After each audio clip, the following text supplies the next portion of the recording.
पल मनाओ केसरी त्योहार। विमल, बोलो जुबान केसरी। आर प्योर सूजी पास्ता उबालो मिलाओ और खाओ 8 मिनट में तैयार। क्या टेस्ट है सबका राजा R Pure masala.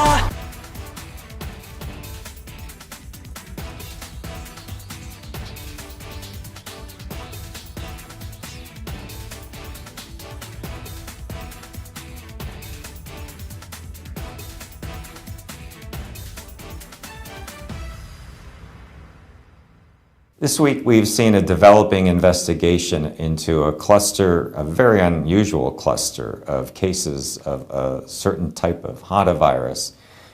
What we do know is that the Andes virus, in previous outbreaks, there has been instances of human-to-human transmission, mainly among close contacts, either providing clinical care or people who have had close physical contact. For the decades that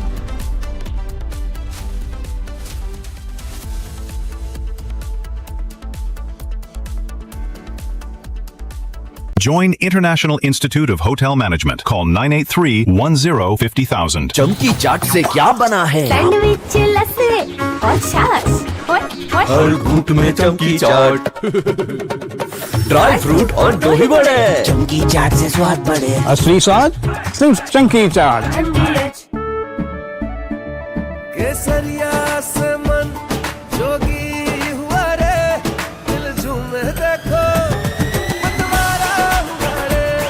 केसरिया से मन जोगी हुआ। हर पल मनाओ केसरी त्योहार।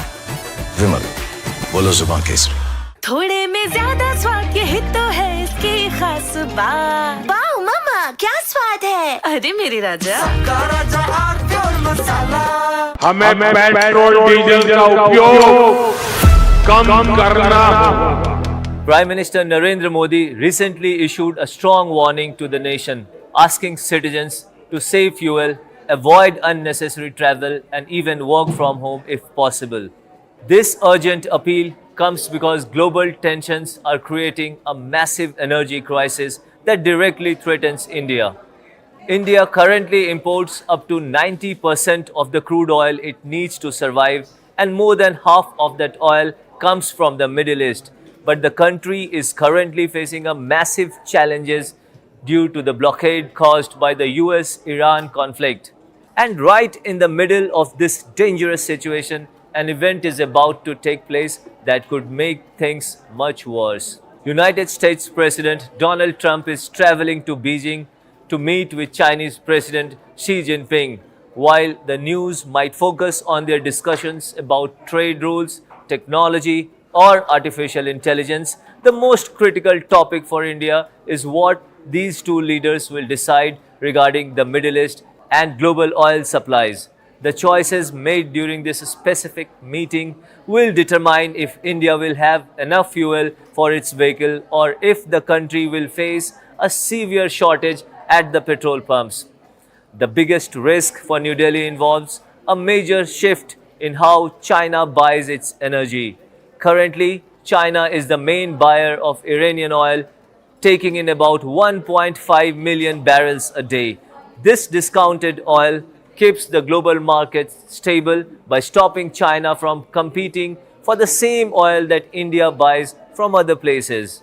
However, if the United States offers major trade deals or lowers taxes in exchange for China cutting off Iran completely, the impact on India could be disastrous. From Asia's largest news headquarters, setting the agenda for Bharat.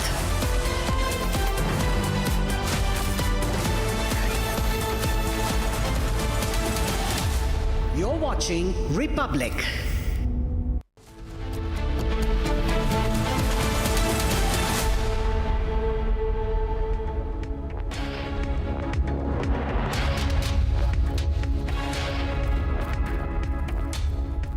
Hello and a very warm welcome. You're watching Live and Breaking on Republic TV with me, Ishita Mitra. Now viewers, US President Donald Trump has already landed in Beijing for a 2-day visit where a crucial meet with the Chinese president is set to take place tomorrow. Getting you all the updates on that after the headlines, let's take a quick look at the top headlines. Headlines brought to you by Canara Bank. Together we can.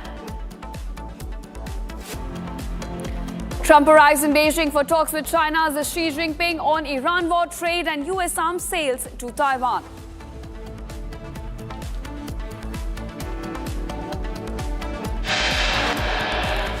American businessmen, including Elon Musk and Tim Cook, joined Trump's China visit amid trade tensions between the two largest economies.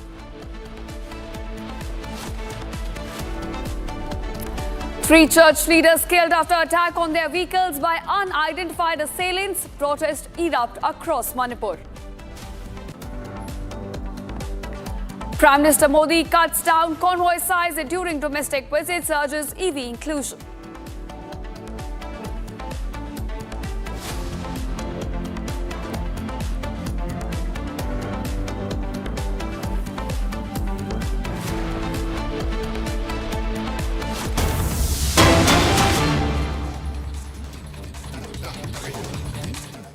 All right, viewers, our top focus at this hour, Donald Trump's crucial two-day visit to China. Now, just a short while ago, he arrived at the Beijing airport. He was received by the Chinese Vice President Han, giving all the respect to the US President who is in China for 2 days. Now, he's set to take place a meeting with the Chinese President tomorrow, and there are several issues on the cards which the two leaders of the two largest economies in the world are going to be discussed.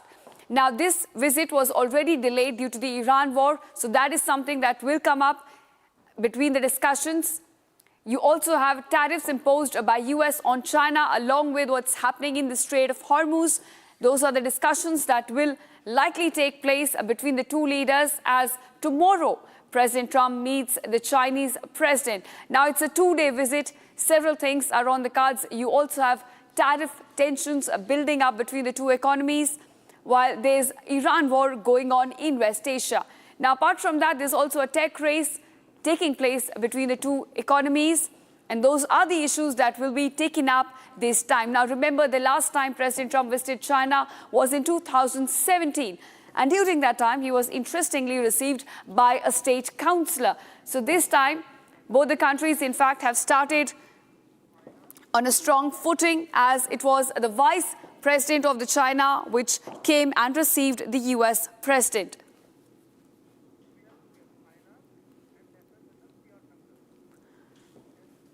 All right, now we're being joined by several guests on the broadcast, including Arnab, who's a political and economic expert. He's joining us live from Beijing. And we also have Lieutenant General P.R. Shankar. He's a strategic affairs expert. Thank you to both of you for joining us on Republic TV. Now, coming to you, Arnab, first, we are looking at a crucial meet which is set to take place tomorrow between President Trump and President Xi.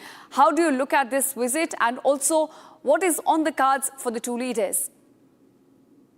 This is a very interesting meeting because there are several parts to it. One is, of course, Iran and the war that's there. Donald Trump said when he was on his travels that he didn't need China to help with the Iranian war, but then he said that he was going to have a long talk about Iran with Xi Jinping.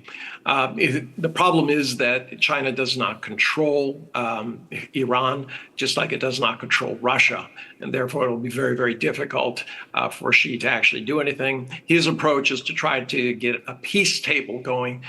He's supporting different countries who are coming forward with plans and saying that it has to be a group effort because the trust between Iran and the U.S. has been destroyed by breaking treaties and 2 attacks during peace talks that were going on. So that's one area. Then you get into the trade, which you were mentioning. The very, very important to Donald Trump, and especially, he needs to bring home some red meat to the American public. They're not very happy. 2 out of every 3 thinks that he made a mistake going into Iran and that it was not well planned. And of course, the elections are coming up, and he has the Epstein files. So he would dearly love to have something where he can declare victory. I believe that China will give him some things, but will also ask for things. It's going to be very transactional. I believe that not only China, but most countries believe this is the only way that you can deal with Trump. Big promises don't really matter, because it only matters to Trump what you've done for him today. Right, Einar. In fact, I agree with you. And on this, we're also being joined by David K. Johnson, who's an investigative American journalist, joining us live from New York. Now, David, I want to ask you, this visit by President Trump to China comes at a time when there is a war underway in West Asia, which has certainly not gone in U.S. favor. So, and there's also a tech race building up between the two economies. So Trump certainly wants something solid to take back home. So how is the U.S. looking at this visit? Well, Trump absolutely needs to have something he can declare, look what a brilliant communicator and negotiator I am, which he's not a brilliant negotiator. He's going to want to sell American soybeans, and China may well say we'll buy some, but probably nowhere near the level that the U.S. was selling in the past, because they've made contracts now with Canada, Brazil, Australia to buy soybeans. He wants to sell Boeing aircraft. And he wants President Xi to step in and help him on the war in Iran. And in the long-term strategy of this, I don't see any reason for Xi, even if he could, to do something particularly helpful. Now, Iran sells about 70% of its oil to China. But China has been for years, and I've written about this over the years, building up enormous reserves of oil. It has 4 times the strategic petroleum reserve the United States has. And China has other options for buying oil. So it's much less damaged by this war, at least in the short or medium term, than, say, Vietnam, the Philippines, South Korea, Japan, which have only very brief storage capacity. Right. Now, on this broadcast, we also have with us Lieutenant General P.R. Shankar, who's with us. Lieutenant General, I want to ask you, there are certain red lines when it comes to the discussions that could take place between the U.S. President and his Chinese counterpart, and Taiwan is one of them. You know, we've historically seen that Washington has pledged support for Taiwan, but of course for China, it is a no-go zone. So do you think such issues could also come up in these discussions? Yeah, they will definitely come up. In fact, I would frame this meet as of 3 T's: trade, tech, and Taiwan. All right. But China will want some concessions on Taiwan from USA, which I don't think USA will give. But look, let me look at the broader picture. I've heard the other 2 guests speak. The way I look at it, or most of us from India look at it, this is just a bilateral meet. You know, 6 months back or 8 months back when Mr. Trump went to Busan and met, it was being billed as some kind of a G2 meet. I don't think it is so. It is just a bilateral meet between Mr. Trump and Mr. Xi Jinping. And both need a victory because domestically both are beleaguered. You know, if you look at Mr. Trump, he's beleaguered with the Iran crisis, the war, Epstein files, and, he has a constituency where he has to sell soya beans to China. On the other hand, China has its own internal problems. Its economy is not doing well at all. And its demographic figures which has come out are quite alarming. And its military is in tremendous turmoil. So that indicates an internal political struggle in China. Let's not have any doubts about it. So they're looking at a mutual victory, somewhere what they can have come to some understanding with each other, and both can declare a victory and get away from it. Look, I also feel that, Iran, there'll be no major outcomes. As much as, China has got huge reserves and all that, but China is having its own problems. You can't compare China with Vietnam. Vietnam is a small country. It will have small reserves and that's it. China is a huge country. It's a manufacturing nation. It needs much more. Its requirements are much more. So to that extent, I don't think China has not been affected by this whole thing. And especially look at it. After Venezuela, they lost a significant supply. Line from Venezuela. Now it is Iran. 2 major lines closed at depreciated prices. Now whatever they have to buy from, it will be from an open market post this whole story. So I don't think China is in a very great position as far as the Iran war is concerned. As much as US wants to get out of the Iran war, China is on the horns of a dilemma. It would like to see the Iran war finish so that it can get on with a whole lot of things. It's not only fuel, it's also sulfur and sulfuric acid, it's also helium. It has already started getting oil from dependency. It's increased on USA, right? So I think there is both of them want to seek a way out. I mean, we shouldn't get the idea that, Mr. Xi has a upper hand or Trump has a upper hand. I think both are at even keel. I call them today the beleaguered superpowers, and they have to, come to some deal together for a face-saving thing. That's why I said it's not a great deal. It's just a bilateral meet. Back to you.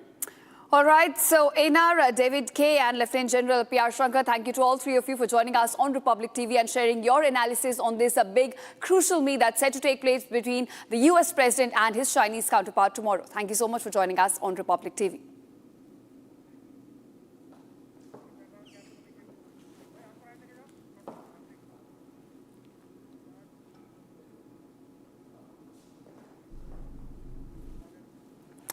All right, viewers, now Assam is also to become the latest state to move towards implementing a uniform civil code.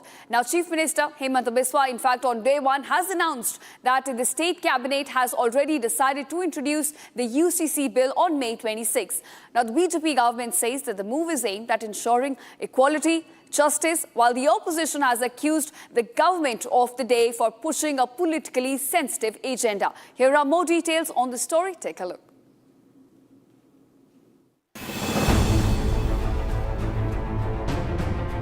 Assam Chief Minister Hemanta Biswa Sharma announced that the state government will introduce the Uniform Civil Code Bill on May 26th. The announcement comes after a cabinet meeting where the Assam government approved the proposal to bring a UCC framework for the state. I think UCC is a part of our election manifesto. So every point, not only UCC, whatever we have mentioned in our election manifesto, will try 100% to implement each and every word we have mentioned in manifesto, including UCC. Speaking on the decision, the Chief Minister said Assam is committed to ensuring equal civil laws for all citizens, adding that the bill would focus on justice, equality and legal uniformity. In the first cabinet meeting chaired by Assam's Chief Minister Hemanta Biswa Sharma after swearing in as the Chief Minister of the state on May 12, the cabinet today decided to introduce the Uniform Civil Code in the upcoming Assembly session, which will commence on 21st of May and will go on till May 26th. Speaking to the media, Chief Minister Hemanta Biswa Sharma said that the cabinet today approved the draft bill of the Uniform Civil Code and it will be introduced in the Assembly on May 26th. The BJP government has maintained that the Uniform Civil Code is aimed at removing disparities in personal laws governing marriage, divorce, inheritance and adoption across different communities.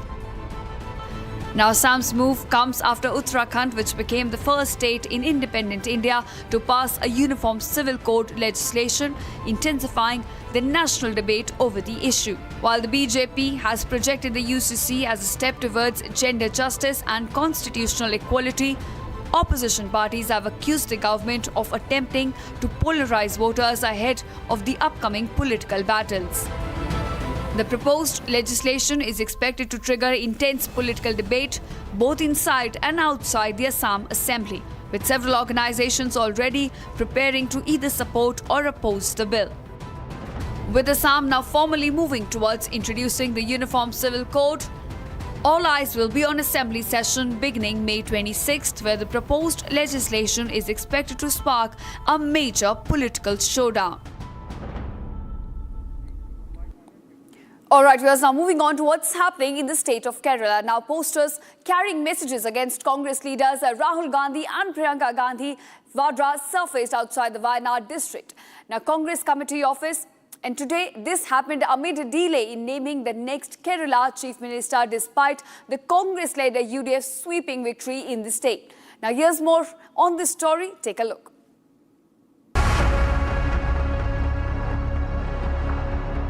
Even before the Congress announces its chief minister face in Kerala, an open revolt is now brewing inside the party.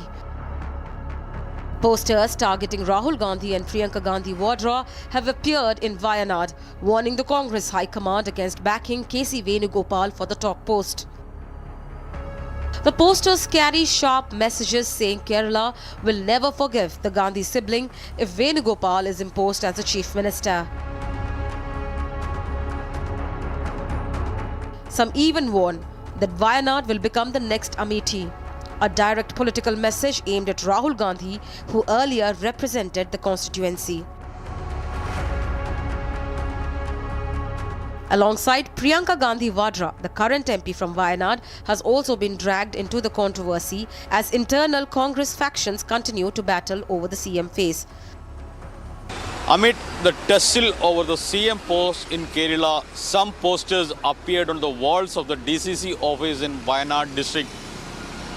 The posters warn Rahul Gandhi and Priyanka not to come to Wayanad again in the next elections seeking votes. The posters further warned them that they will not win again in Wayanad Assembly constituency. These posters clearly show the disagreement of the common party workers and the state leadership of the Congress against the ongoing chief minister selection process. The political flashpoint comes at a time when KC Venugopal is emerging as a frontrunner in the chief ministerial race with reported backing from a majority of MLAs and senior party leaders. But on the ground, resistance against Venugopal continues to grow, particularly from Satishan camp, which claims the leader of opposition led the party's fight against the LDF for 5 years. Even key UDF allies, including IULM, are said to be more comfortable with VD Satishan, adding to the pressure on the Congress High Command. For a party that has just returned to power in Kerala with a massive mandate, the biggest challenge now may not be the opposition, but managing its own internal factions. All right, viewers, that's all we could pack in this edition of Live and Breaking. Thank you so much for watching and don't go anywhere. Coming up after a short break, Donald Trump lands in Beijing for a 2-day visit. American businessmen, including Elon Musk and Tim Cook, accompany the US president.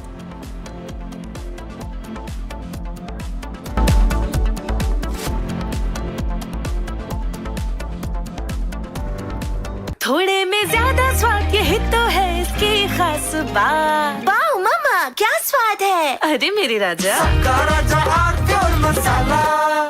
In the global employability rankings by Times Higher Education UK, only the following 6 institutions from India are ranked amongst the top 230 in the world for having the most employable graduates. IIT Delhi, IISc Bangalore, IIT Bombay, IIM Ahmedabad, IIT Kharagpur and Amity University. चमकी चाट से क्या बना है? आलू चाट या fruit चाट? स्वाद बनाए चमकी चाट। क्या बात है? स्वादिष्ट पकोड़े और परेशान, अरे चमकी चाट है इसकी जान। असली स्वाद सिर्फ चमकी चाट। ये सब आप इसलिए कर रहे हैं ना सर, ताकि आप अपने आरएसएस को बचा सके। वैसे भी आप आरएसएस के भोपोई तो है। आरएसएस का सच है मेरी थीसिस, जो सालों से छुपाया गया है। But I am going to unmask the truth. Class अब शुरू होगी because the professor is here. ये जो भी हो रहा है, ये injustice, ये conspiracies, ये manipulation, अगर आप इसको terrorism नहीं कहेंगे तो फिर किसको कहेंगे? ये है मेरा आखिरी सवाल. This is my last question to you.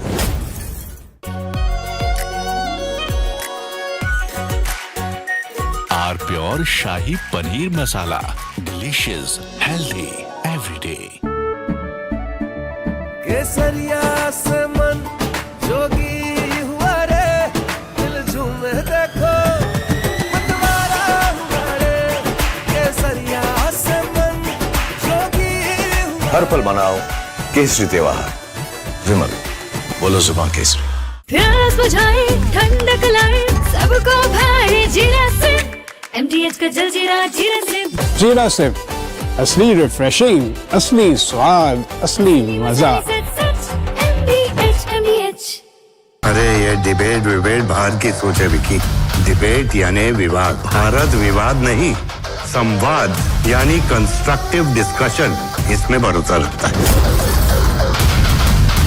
Such narrate नहीं करना होता, नरेटिव को सच बनाना होता है। जब भी भगवे के ओर कोई कालिक दिखता है तो उसी स्याही से इतिहास लिखा जाता है। आर प्योर सूजी पास्ता उबालो मिलाओ और खाओ 8 मिनट में तैयार। क्या टेस्ट है सबका राजा R Pure masala.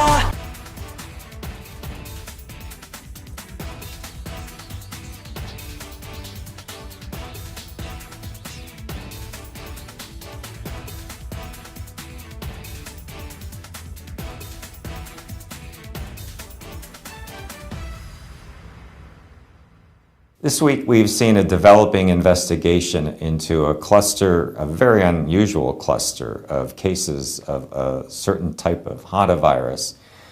What we do know is that the Andes virus, in previous outbreaks, there has been instances of human-to-human transmission, mainly among close contacts, either providing clinical care or people who have had close physical contact. For the decades that scientists have known about hantavirus, they've almost always believed that the only way you can get it is from being in contact with the droppings, the dried urine of mice or other rodents.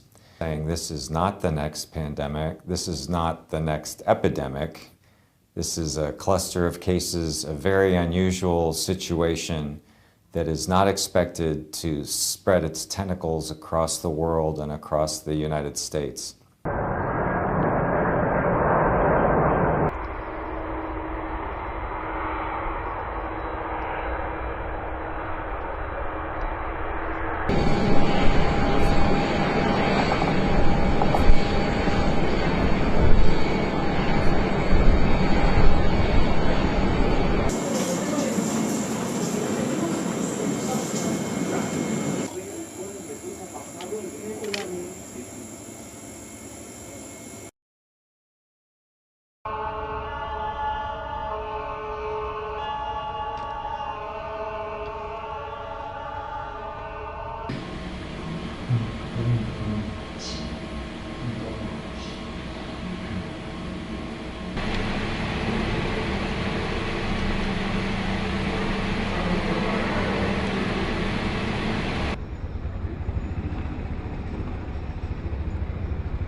We've seen a developing investigation into a cluster, a very unusual cluster of cases of a certain type of hantavirus. It's called an Andes virus. It's a hantavirus from South America.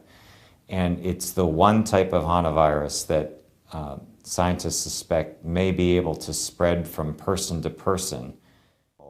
For the decades that scientists have known about hantavirus, they've almost always believed that the only way you can get it is from being in contact with the droppings, the dried urine of mice or other rodents. Different viruses have different abilities to spread. Some, like measles, can spread like wildfire. Others are harder to spread. You have to be in very close contact with someone who's very sick, who has a lot of symptoms. This hantavirus, if it's spreading from person to person, seems to be in that latter. Health officials say the general public does not need to be worried about hantavirus. It's still rare. Officials are saying this.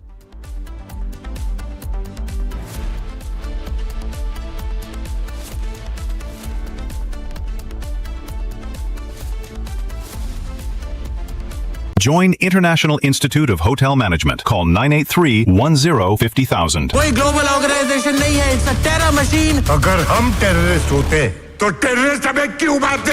RSS ने बाबरी मस्जिद तोड़ी और RSS violent है। वो तब गिरा जब इस देश के बहुसंख्यक समाज का विश्वास टूट गया। आप लोगों ने तो देश चलाने का दावा किया है, लेकिन आप लोगों का ना कोई हिसाब है, ना कोई किताब। ये चोट निशान छोड़ेगी। थोड़े में ज्यादा स्वाद यही तो है इसकी खास बात। वाओ मामा क्या स्वाद है। अरे मेरे राजा सबका राजा और मसाला केसरिया से मन जोगी हुआ रे दिल झूमे देखो मतवारा हुआ रे केसरिया से मन जोगी हुआ। हर पल मनाओ केसरी त्योहार। विमल बोलो जुबान केसरी। चमकी चाट से क्या बना है? सैंडविच लस्सी और छाछ हर घूंट में चमकी चाट। अब बताओ स्वाद आया? असली स्वाद सिर्फ chunky chaat.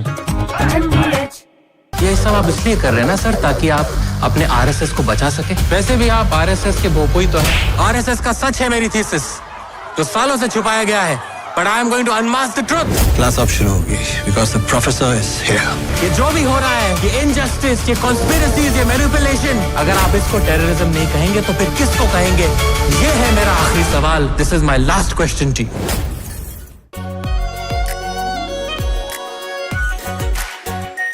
Are pure shahi paneer masala, delicious, healthy, everyday. रानी, इस घर में कुछ है जो टूटता नहीं। ये पिलर कभी नहीं टूटेगा। रुंगटा स्टील टीएमटी से बना। रुंगटा नहीं तो घर स्ट्रॉन्ग नहीं। रुंगटा स्टील टीएमटी बार एकदम सॉलिड। चमकी चाट से क्या बना है? सैंडविच, लस्सी और छाछ। हर घूंट में चमकी चाट। ड्राई फ्रूट और दही बड़े। चमकी चाट से स्वाद बढ़े। असली स्वाद सिर्फ चंकी चाट। अरे ये डिबेट बाहर की सोचे विकी। डिबेट यानी विवाद। भारत विवाद नहीं, संवाद यानी कंस्ट्रक्टिव डिस्कशन, इसमें भरोसा रखता है। सच नरेट नहीं करना होता, नरेटिव को सच बनाना होता है। जब भी भगवे के ओर कोई कालिक दिखता है तो उसी स्याही से इतिहास लिखा जाता है। आर प्योर सूजी पास्ता, उबालो, मिलाओ और खाओ। 8 मिनट में तैयार। क्या टेस्ट है सबका राजा आर प्योर मसाला। हमें पेट्रोल डीजल का उपयोग कम करना होगा। Prime Minister Narendra Modi recently issued a strong warning to the nation, asking citizens to save fuel, avoid unnecessary travel, and even work from home if possible. This urgent appeal comes because global tensions are creating a massive energy crisis that directly threatens India. India currently imports up to 90% of the crude oil it needs to survive, and more than half of that oil comes from the Middle East. But the country is currently facing a massive challenges due to the blockade caused by the US-Iran conflict. And right in the middle of this dangerous situation, an event is about to take place that could make things much worse. United States President Donald Trump is traveling to Beijing to meet with Chinese President Xi Jinping. While the news might focus on their discussions about trade rules, technology, or artificial intelligence, the most critical topic for India is what these two leaders will decide regarding the Middle East and global oil supplies. The choices made during this specific meeting will determine if India will have enough fuel for its vehicle or if the country will face a severe shortage at the petrol pumps. The biggest risk for New Delhi involves a major shift in how China buys its energy. Currently, China is the main buyer of Iranian oil, taking in about 1.5 million barrels a day. This discounted oil keeps the global market stable by stopping China from competing for the same oil that India buys from other places. However, if the United States offers major trade deals or lowers taxes in exchange for China cutting off Iran completely, the impact on India could be disastrous. If Beijing stops buying from Iran to please the United States, it will immediately move to the Russian and Saudi Arabian markets to replace those 1.5 million barrels. India currently relies on Russia for nearly 40% of its total oil imports. If a giant like China suddenly moves its massive buying power into the Russian market, the special discounts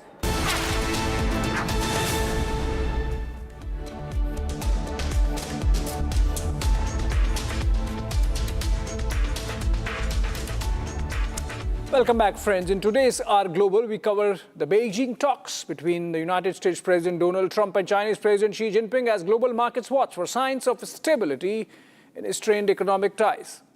With trade, technology and energy security on the agenda, amid a temporary tariff truce, investors are closely tracking where the summit can ease tensions between the world's two largest economies. In our second story, we look at Iran's worsening economic crisis, where inflation, currency pressure, and sanctions are driving up the cost of living and squeezing household incomes.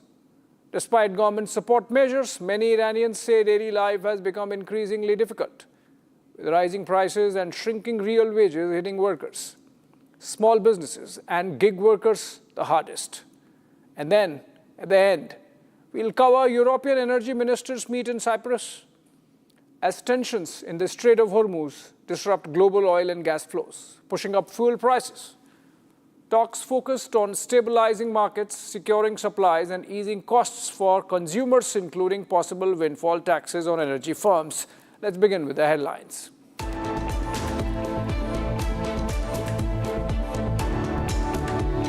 Markets on the edge as Trump and Xi meet in Beijing for high-stakes talks on tariffs, tech rivalry, and fragile trade truce amid global economic uncertainty.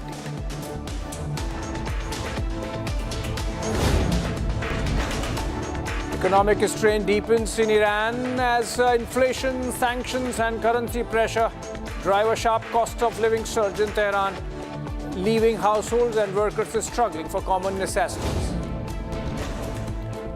Lavrov says Russia will fully honor energy supply commitments to India, rejecting external pressure and asserting that bilateral energy ties will remain stable. EU energy ministers meet in Cyprus to address surging fuel prices and supply concerns as tensions in the Strait of Hormuz disrupt global oil flows and raise fears of prolonged economic strain across Europe.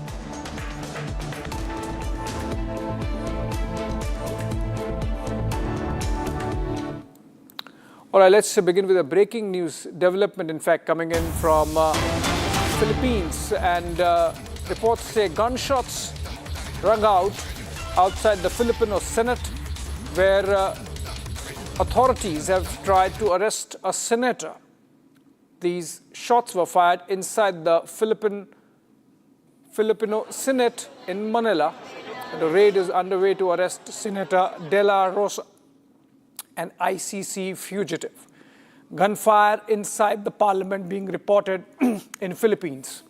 The country is on the edge of a constitutional crisis, and those gunshots were reported inside the Manila Senate building. Entrance door breached, media evacuated.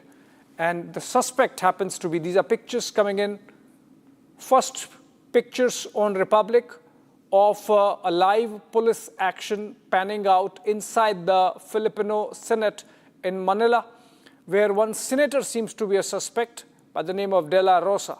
They were last seen on 5th floor, and shots fired in the Senate as a raid is being carried out to arrest the suspect senator, who's also identified as an ICC fugitive.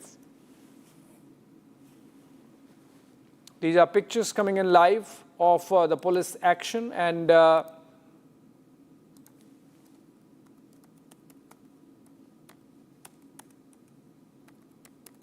we can see security measures being put in place. Senate of the Philippines, as it says in the pictures, and the security cordon thrown around the building. And the senator was found or last seen on the 5th floor. CCTV monitoring being done even as the security personnel carry out a swoop-down operation to arrest the suspect, who has fired some gunshots. No reports of injuries till now. Hi, Chief. Any comment po? Any comment, sir? Comment na, sir. May putukan? Ano nangyari?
De La Rosa has a warrant against her, and the warrant was unsealed by the International Criminal Court on Monday. That led to this shootout panning out inside the Philippines Senate in Manila. Moving out of that and on to our story under focus, which is President Trump's ongoing visit now, to Beijing, China. Global markets closely tracking that high-stakes meeting that is going to take place between Trump and Chinese President Xi Jinping tomorrow, as both sides look to stabilize strained economic ties after years of tariffs, export controls, and supply chain disruptions. With a temporary trade truce holding for now, the summit is expected to focus on trade, technology, and energy security, while major U.S. CEOs accompany the president, underscoring the strong commercial stakes in the relationship between the world's two largest economies. The Trump-Xi summit is being closely watched by the global businesses as both sides attempt to stabilize economic ties after years of reciprocal tariffs, export restrictions, and supply chain disruptions. A powerful delegation of US business leaders, including executives from Tesla, Apple, BlackRock, and Boeing, is accompanying Donald Trump to Beijing, highlighting the growing role of corporate America in US-China diplomacy. Trade and technology are expected to dominate the talks, with artificial intelligence, semiconductor exports, and rare earth supply chains now central to the economic rivalry between Washington and Beijing. The White House says both leaders could discuss creating a new board of trade and investment aimed at keeping communication open in key sectors such as energy, aviation, and advanced manufacturing. Trump is also coming with a number of CEOs. They will be discussing trade. Both sides have reached a sort of a trade truce since last fall that had prevented each one from imposing high tariffs. And the White House says that there's interest from both China and the U.S. in extending that trade truce. So that's something that will be discussed. They'll also be discussing an arms sale to Taiwan that the White House has approved but has not yet allowed to go through. The Chinese would rather see that not come to fruition. For American companies, the summit also represents a major commercial opportunity, with firms like Boeing reportedly seeking new aircraft deals, while Tesla pushes for wider approval of its self-driving technology in China. I think what China wants is really a statement from Trump categorically saying that the U.S. does not support the Taiwanese government from breaking away from China. And of course, in return, I think Trump will want China to place orders for 500 Boeing aircrafts. I think that is the deal that we are anticipating. The visit comes as rising tensions in the Middle East and fears over oil supply disruptions are increasing pressure on global markets, making energy security another key business issue on the agenda. Well, I think number one, we're going to have a long talk about it. I think he's been relatively good, to be honest with you. You look at the blockade, no problem. They get a lot of their oil from that area. We've had no problem, and he's been a friend of mine. He's been somebody that we get along with. And I think you're going to see that good things are going to happen. This is going to be a very exciting trip. A lot of good things are going to happen. Despite a temporary tariff truce, deep divisions remain over Taiwan, AI competition and export controls. Still, investors and multinational companies are hoping the summit can prevent further escalation between the world's two largest economies. From Trump to Tehran, Iran's economy is coming under growing strain as conflict in the Persian Gulf and mounting sanctions fuel inflation and drive up the cost of living. While Tehran insists it can withstand outside pressure, many ordinary Iranians say soaring prices, shrinking incomes, and economic uncertainty are making daily life increasingly difficult. Let's look at how's life like in Tehran.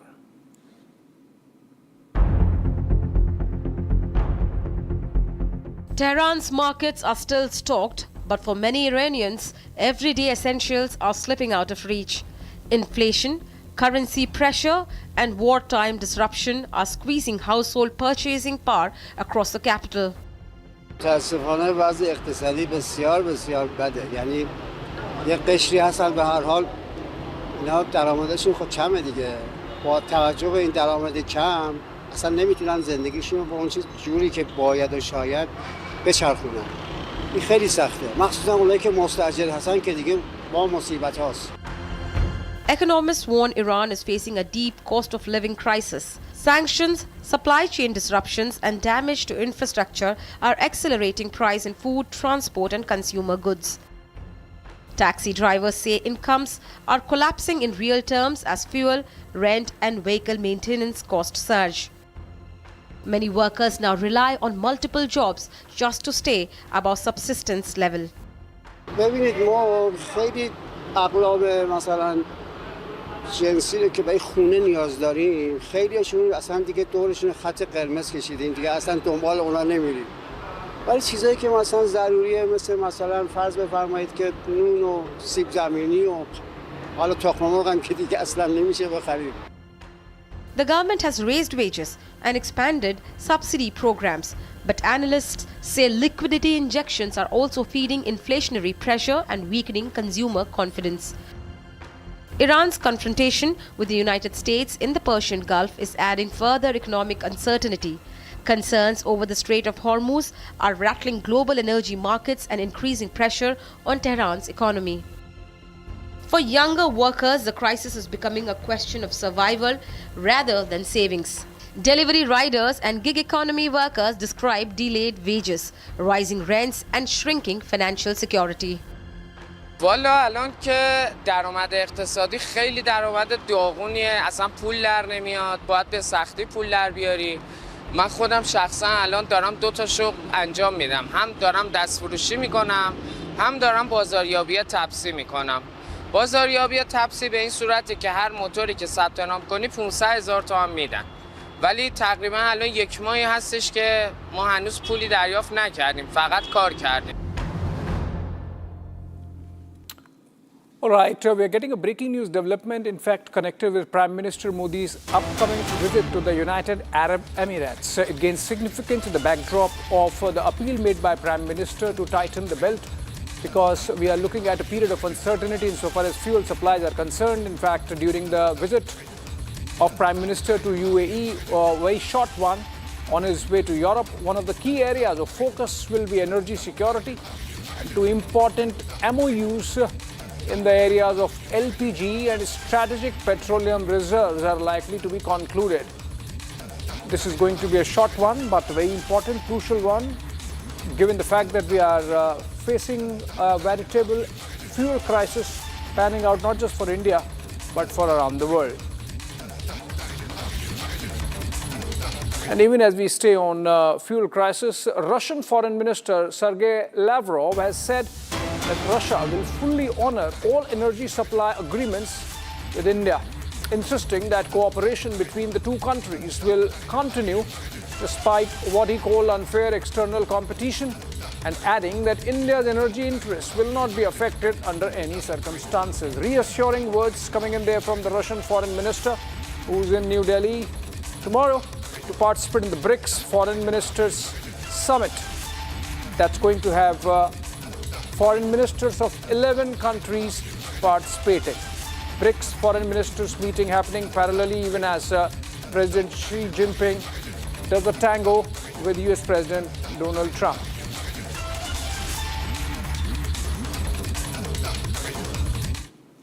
All right, while energy is a concern for us, it's also for Europe. Their energy worries are deepening amid the ongoing blockade of the Strait of Hormuz, like for the rest of the world, a crucial shipping lane through which nearly 1/5 of the world's oil and gas supplies pass. Meeting in Cyprus, the European energy ministers are now scrambling to contain the fallout of the soaring fuel prices, along with growing fears of long-term economic disruption.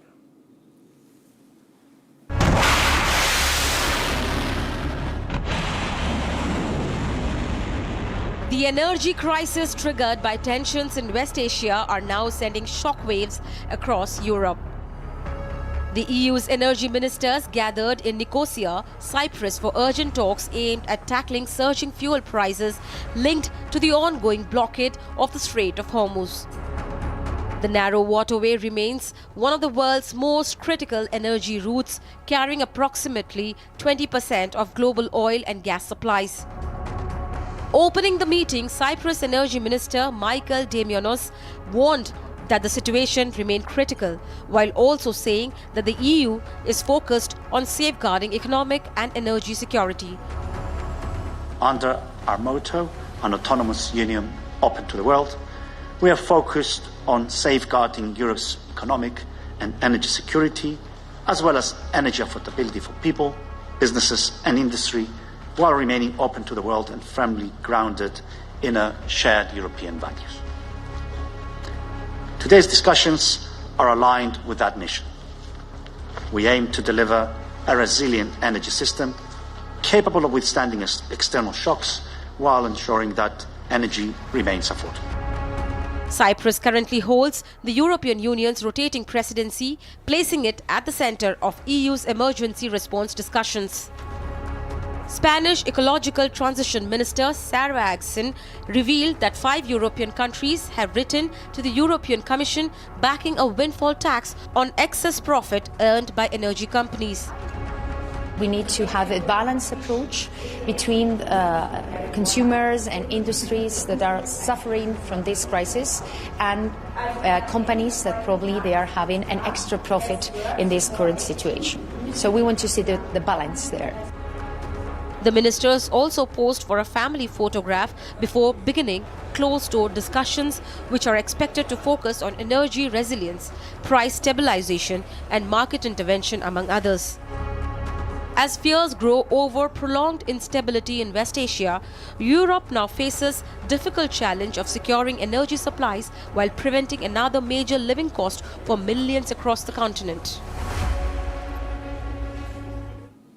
All right, Russia has carried out a successful test, or rather retest or launch of its new nuclear-capable ICBM, the Sarmat, one of the most powerful weapons in Moscow's arsenal. President Vladimir Putin hailed the launch as a major milestone in modernizing Russia's nuclear forces, claiming the missile can bypass all existing missile defense systems and strike targets across the globe. Remember, the development comes with the continuing standoff between Russia and the West over the ongoing Ukraine war.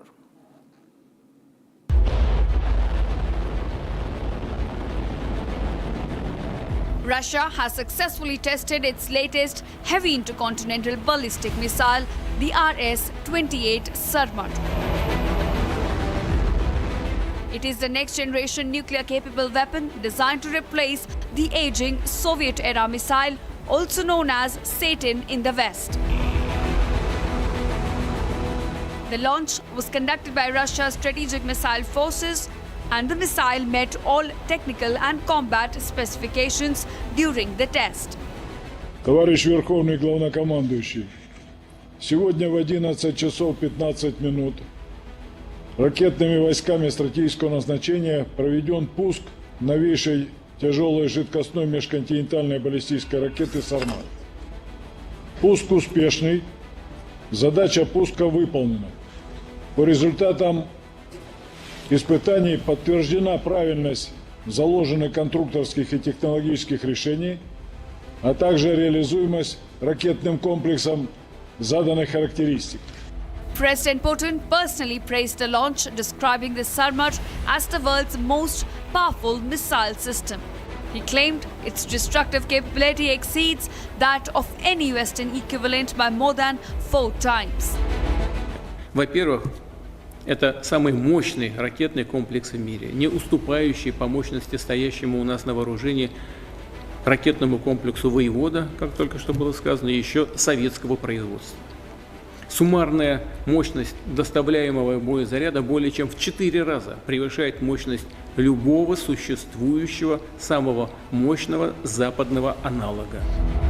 Putin also said the missile can travel not only along a traditional ballistic path but also on a suborbital trajectory, giving it a range of over 35,000 kilometers and the ability to evade existing and future missile defense systems. He announced the Sarmat missile will officially enter combat duty by the end of this year. Во-вторых, и это главное, ракета может двигаться не только по баллистической, но и по суборбитальной траектории. Что, в-третьих, позволяет обеспечить дальность применения свыше 35 тысяч километров с одновременно улучшенными в 2 раза характеристиками по точности. И, наконец, с возможностью преодоления всех существующих и перспективных систем противоракетной обороны. В конце текущего года Сармат действительно будет поставлен на боевое дежурство. The announcement comes amid continued nuclear rhetoric from Russia since the beginning of the Ukraine war in 2022. Putin has repeatedly warned the West against increasing military support to Kyiv, while Russia accelerates efforts to modernize its strategic nuclear arsenal.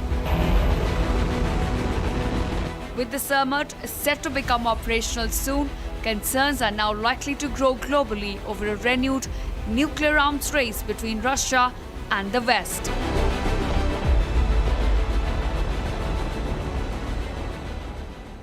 Well, a lot happening around the world, but this is all what we could pack for you in 20 minutes in our global. Short break coming up on the other side. This is exclusive.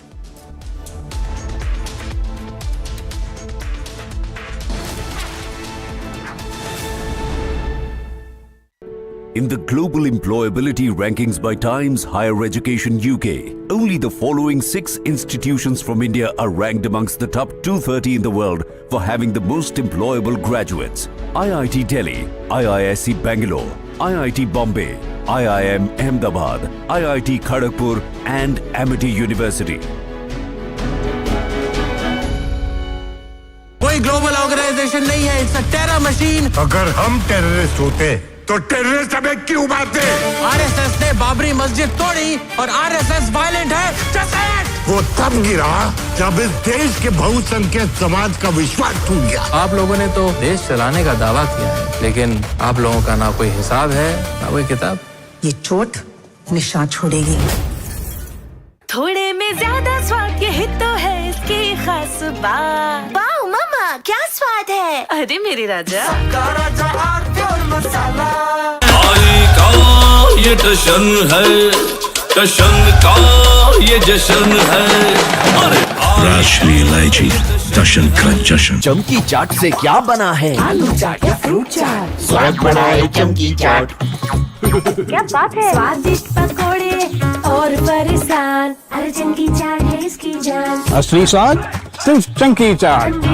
ये सब आप इसलिए कर रहे हैं ना sir, ताकि आप अपने आरएसएस को बचा सके। वैसे भी आप आरएसएस के बोपोई तो है। आरएसएस का सच है मेरी थीसिस, जो सालों से छुपाया गया है। But I am going to unmask the truth. Class अब शुरू होगी, because the professor is here. ये जो भी हो रहा है, ये injustice, ये conspiracies, ये manipulation, अगर आप इसको terrorism नहीं कहेंगे, तो फिर किसको कहेंगे? ये है मेरा आखिरी सवाल. This is my last question to you.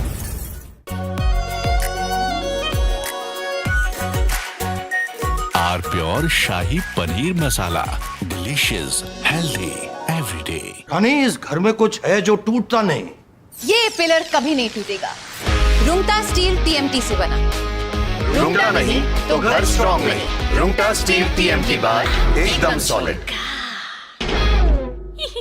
प्यास बुझाए, ठंडक लाए, सबको भाए जीरा से। एमटीएच का जलजीरा जीरा से। जीरा से असली रिफ्रेशिंग, असली स्वाद, असली मजा। अरे ये डिबेट बाहर की सोचे विकी।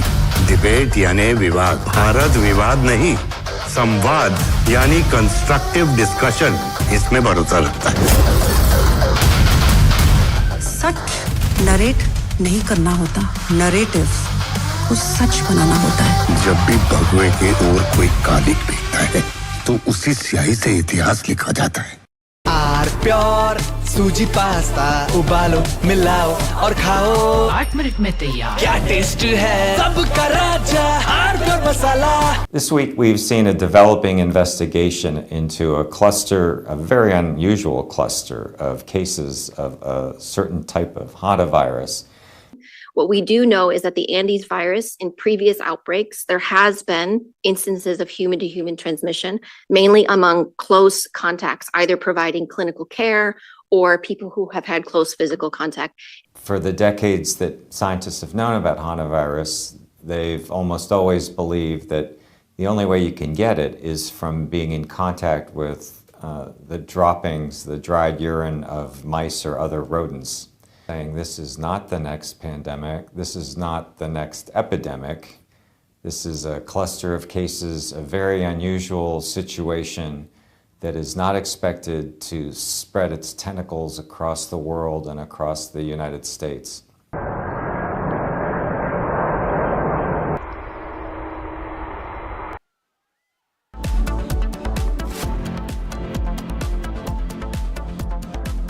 थोड़े में ज्यादा स्वाद यही तो है इसकी खास बात। वाओ मामा क्या स्वाद है। अरे मेरे राजा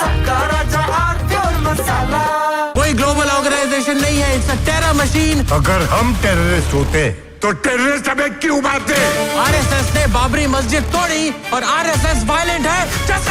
वो तब गिरा जब इस देश के बहुसंख्यक समाज का विश्वास टूट गया। आप लोगों ने तो देश चलाने का दावा किया है, लेकिन आप लोगों का ना कोई हिसाब है ना कोई किताब। ये चोट निशान छोड़ेगी।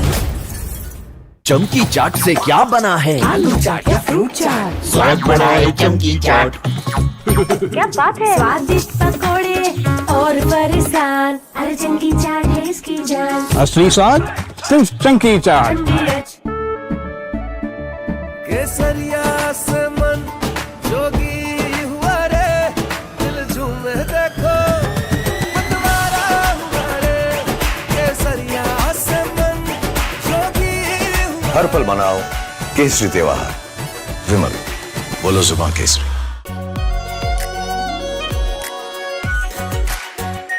Are pure shahi paneer masala, delicious, healthy everyday. ये सब आप इसलिए कर रहे हैं ना सर, ताकि आप अपने आरएसएस को बचा सके। वैसे भी आप आरएसएस के बोपोई तो हैं। आरएसएस का सच है मेरी थीसिस, जो सालों से छुपाया गया है। But I am going to unmask the truth. Class अब शुरू होगी because the professor is here. ये जो भी हो रहा है, ये इनजस्टिस, ये कॉन्स्पिरेसीज, ये मैनिपुलेशन, अगर आप इसको टेररिज्म नहीं कहेंगे तो फिर किसको कहेंगे? ये है मेरा आखिरी सवाल। This is my last question to you.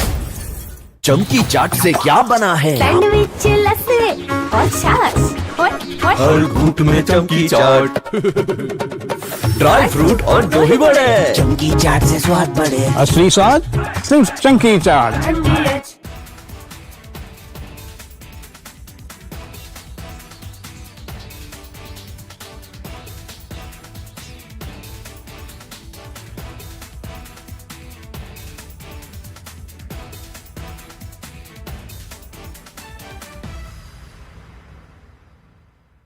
Pure सूजी पास्ता उबालो मिलाओ और खाओ। 8 मिनट में तैयार। क्या टेस्ट है सबका राजा हार्डवेयर मसाला। हमें पेट्रोल डीजल का उपयोग कम करना। Prime Minister Narendra Modi recently issued a strong warning to the nation, asking citizens to save fuel, avoid unnecessary travel, and even work from home if possible. This urgent appeal comes because global tensions are creating a massive energy crisis that directly threatens India. India currently imports up to 90% of the crude oil it needs to survive, and more than half of that oil comes from the Middle East. But the country is currently facing a massive challenges due to the blockade caused by the US-Iran conflict. And right in the middle of this dangerous situation, an event is about to take place that could make things much worse. United States President Donald Trump is traveling to Beijing to meet with Chinese President Xi Jinping, while the news might focus on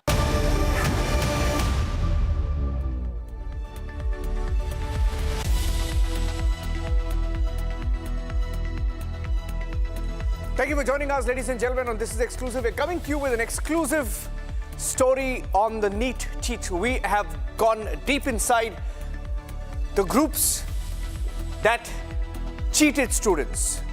We have the full details. We're getting you all the details, the audio tapes, the videos, and how they sold these question papers for lakhs of rupees. Here are the headlines on This Is Exclusive.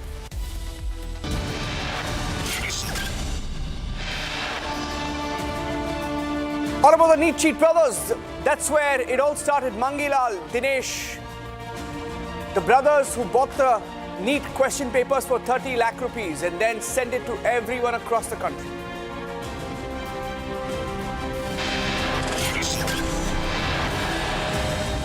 Republic infiltrates the Neet cheat groups. We are inside those groups. We'll tell you how papers were marketed.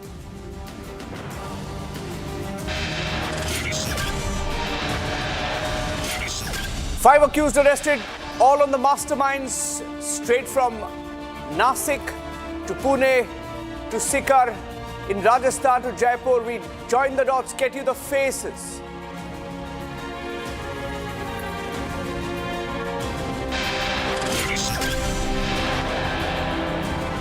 Donald Trump lands in Beijing for the Trump-Xi summit. The big reset between America and China expected.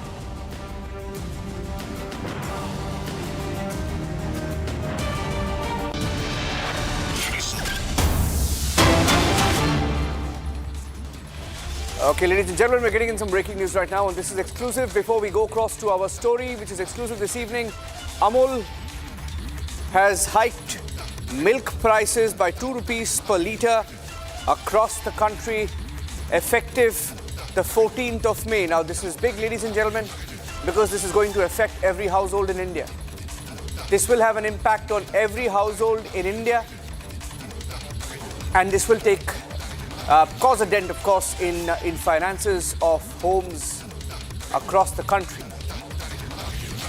2 rupees per litre, that's the increase, and this could have a cascading effect. Now, if milk prices are increased, the prices of all byproducts will also automatically increase. Now, we are seeing this situation also coming at a time when the Prime Minister has asked for conservation of fuel. When we are seeing not really austerity, but measures being taken to conserve fuel, to use lesser fuel. And we will be seeing more such announcements perhaps, because we are seeing different industries make announcements as a result of the stress on the fuel reserves in India. The cost of fuel has increased. Commercial fuel, commercial LPG has increased. And as fuel prices increase, we may be in for a bigger shock perhaps. We had some more announcements come in. For example, Air India decided to cut down their international operations because of the increased jet fuel prices. And Amul has now decided to increase fuel prices by at least 2 rupees across the country. Essential goods could get costlier as a result of the fuel emergency. It's not really an emergency yet, but the fuel crunch in India. There is a huge possibility. Amul has decided that fuel prices will be increased by 2 rupees per litre, maybe much more in thicker variants of milk. This is what we are hearing. We wanted to get that detail right on top of 7 p.m. Amul Cooperative has confirmed that this particular price rise will be effective across the country starting tomorrow. And 2 rupees per litre, that's at the basic variant of milk. 2 rupees per litre, and it goes much more. In fact, in different variants, 500 ml, which used to cost 28 rupees earlier. This is the packeted milk, will now cost 29 rupees. 1 litre packeted milk, which was 55, will now cost 57 rupees. Similarly, Tetra Packs, which earlier costed 63 rupees, will cost 66 rupees. That's how the price rise for milk will play out, will affect most households in India. And this is not good news. Essential commodities could become costlier in the days to come. As a result of the war, as a direct fallout of the West Asia crisis, Amul has decided that it is increasing milk prices starting the 14th of May, ladies and gentlemen.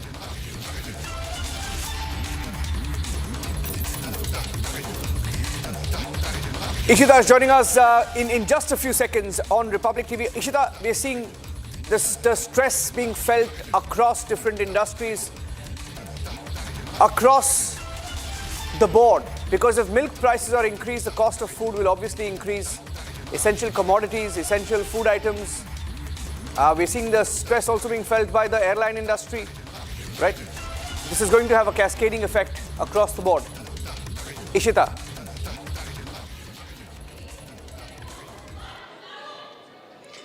All right, Niranjan, so that's the latest we're picking up as far as Amul price hike goes now. Amul, in fact, has hiked its price by 2 rupees per litre, and this will be happening across several states and union territories. So across the length and breadth of the country, this move will be implemented. It will come into effect from May 14th. So that's the latest we're picking up. The price of milk will now be hiked by rupees 2 per litre. So essentially what was costing somewhere around, let's say, 24 will now be costing about 26 as far as the price hike goes for milk. Now, this will be effective from May 14th across India. This means that the price hike will come into effect across the length and breadth of the country from May 14th. Now, it is a big move, in fact, coming in because it's not a small hike that's taken place. Usually when the price hike happens, it's usually something about per paisa. The proportion is considerably less, but this time it's about 2 rupees per litre. The hike is, in fact, considerate.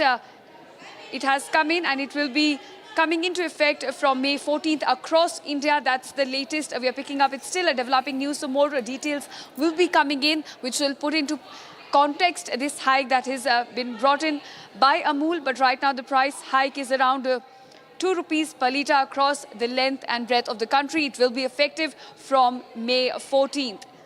Okay, thank you for that. Supply chain disruptions ongoing due to the West Asia war have impacted the prices of daily essentials like groceries, medicines, LPG cylinder, other commodities. And experts have been warning in the last few weeks and months that an extended war would only mean that a runaway inflation effect across the world, including in India. We've seen the impact of it on the airline industry. We've seen the impact on it on essential goods, food items, and all of which are likely to get much more costlier. India imports about 60% of its LPG needs, and a large chunk of it comes through the Hormuz. And as we face a fuel crunch in India, this could be the beginning, perhaps, of more such shocks to come across the board. Amul, the first to announce a price hike in the price of milk. It's now up by 2 rupees per litre. And let's go across to Mr. Shankar Thakkar on the phone. Mr. Thakkar, this is going to have a cascading effect, isn't it? Definitely. In recent past, already the company of milk has increased their prices frequently. And now in this crisis period, they have increased 2 rupees once again. So this is a nightmare for the Indian public. Yeah. No, but we're already seeing, in fact, some vegetables, fruits, pulses, edible oils. Some estimates show that the prices have gone up almost 5% since March. Yeah. And that's not good news. It could only get worse, isn't it? Yes, definitely. Because already there is crisis of LPG, and now they are increasing milk. So public who is not get money up to their belongings, how to survive? This is a very crucial period. The company have to decide first what they're doing. This is good for Indian public or not. Yes. In fact, you've already had the government take a few measures. Gold, silver import duties have been increased. That's to, of course, safeguard our forex reserves. We have Mr. Subramaniam, who's a chartered accountant and senior economist, also joining us on the broadcast. Mr. Subramaniam, supply chain disruptions will be there. And we're going to see more of such disruptions. It's going to have an effect on inflation. Perhaps we should all brace ourselves for more such announcements. Yeah, definitely. See, I think we have faced this kind of disruptions in the past 5 years. Okay, like COVID is the best example, which no one has seen in our generation, I would say. After this 1918, the Spanish flu, after that, the biggest tragedy happened is the corona, right? But we are able to overcome due to some strategic decisions and the new schemes brought by the Central Ministry and all. After that, we had a Russia-Ukraine war and Israel-Gaza war.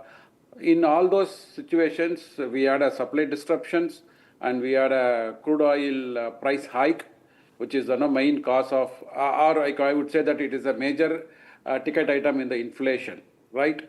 So since we are dependent on about 85% of our energy from the overseas countries, so that is going to sit in a big ticket item in our inflation index.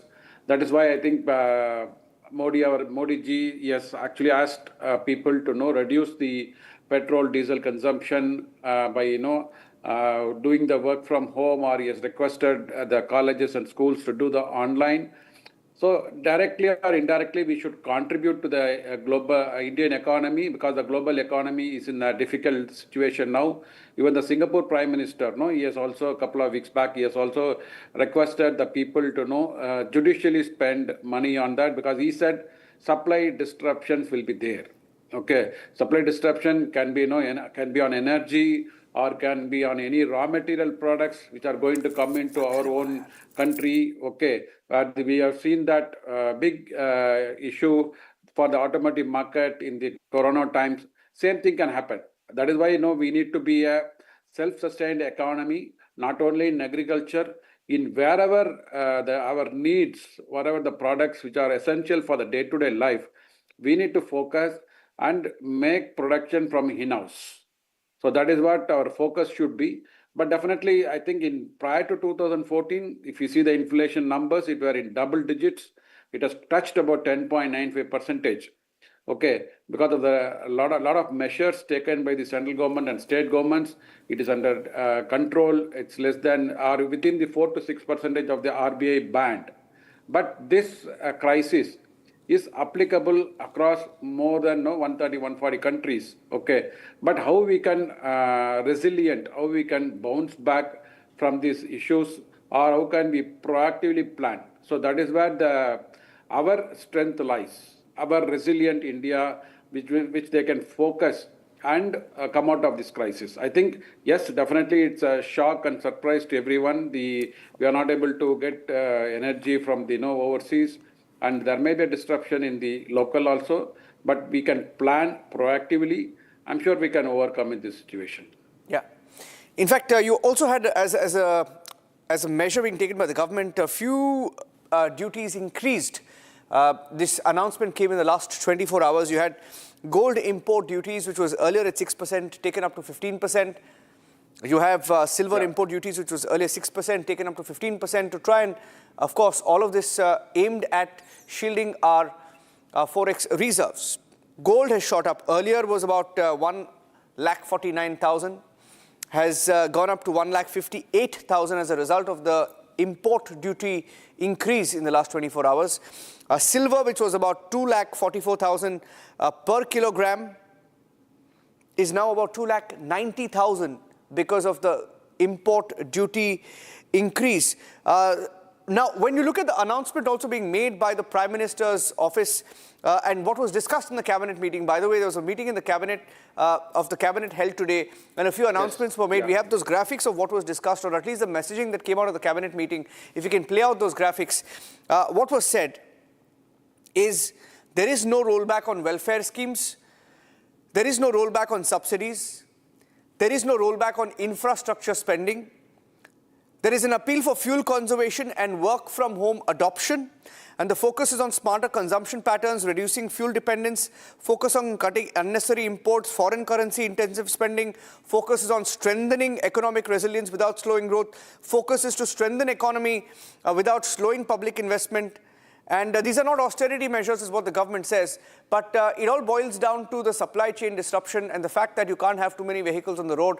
That's what the government sources are saying, that there is no rollback in any of these schemes, but we have a tough situation, we have to conserve fuel. It's as simple as that. So, Mr. Subramaniam, in short, if we had, let's say, electric vehicles on the roads, we wouldn't have this trouble, isn't it?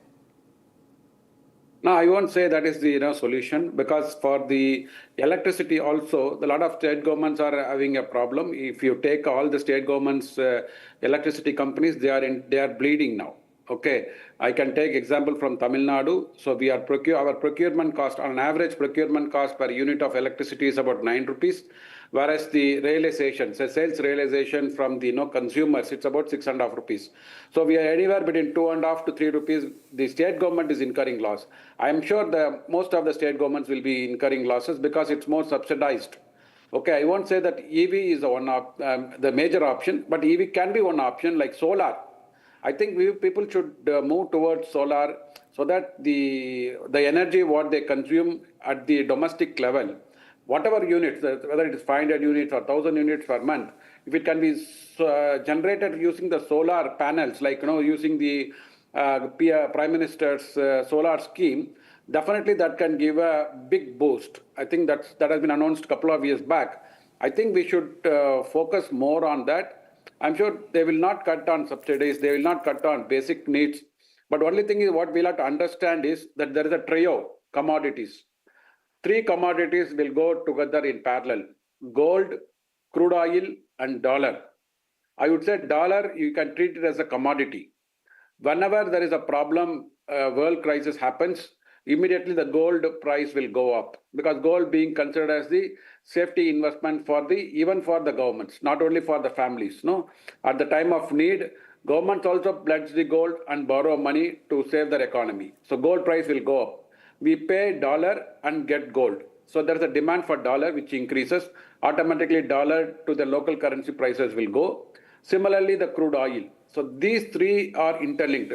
The government, which is focusing on three things, like narrowing your current account deficit. Okay, whichever country is having a narrow current account deficit, they will be having a surplus forex balance. Fortunately, we are sitting on let's say about $700 billion reserve. It was about 11 years back. If you see, it's only $300 billion reserves, $300 billion. We have doubled. So, which means the government was very cautious in saving the forex reserves. We know that we have about 11 months import bill can be paid out of our forex reserves. That is the safety measure. But when this government took over in 2014, they had hardly about 20 days, less than 20 days forex reserves, which can meet your import bill. But a lot of measures have been taken. But this situation, whatever we are going to undergo or we are undergoing, it is phenomenal for all the 750 crores people in the world. We are also part of the world. So we have to, since we are having a 145 crore people, 1.45 billion people, we cannot shy away from that. So I think strict measures have to be taken from we say, charity begins from home, which means before you preach, start saving on energy, trying to do the carpool, go in a public transport, reduce the buying of gold for investment purpose. It's like, in the southern India, there is a culture, whenever that marriage happens or any auspicious function happens, we buy gold. See, those things are very on a need basis. I think Prime Minister is not talking about that. If you want to take advantage of time, if you are having a huge money, so if you want to gamble it and make money out of it, because of that you want to buy gold, he said don't buy for those purposes. Gold should be bought only for the need, not as an investment, not as in luxury products. Since you buy gold as a luxury product, automatically it pushes the dollar rate up, because everybody has to pay dollar and buy gold. That is an unfortunate situation. Similarly for crude oil also, because the petrodollar has been Breaking entered news by coming in. Saudi Arabia in 1974. Okay. We have some breaking news coming in, so just stay with me. There's news coming in on the Kerala Congress continues to remain indecisive. The Kerala Chief Ministerial announcement has been delayed by one more day. The Congress High Command met today, that is Kharge and Rahul Gandhi met, but they did not decide once again. They've decided to put that announcement off by one more day, which means for 10 days, Kerala has no Chief Minister. V.D. Satishan, tipped to be the front runner. K.C. Venugopal. So if the Congress will now have to decide between their family man versus the grassroots man, who is V.D. Satishan. Okay, and that's it on this edition of This is Exclusive. We wanted to get you details of the Neet cheat story, but we are debating it. Arnab is debating it at 9 p.m. with all the exclusive details. We'll get you the conversations and the audio tapes that we've accessed in a short while from now. Thanks for watching.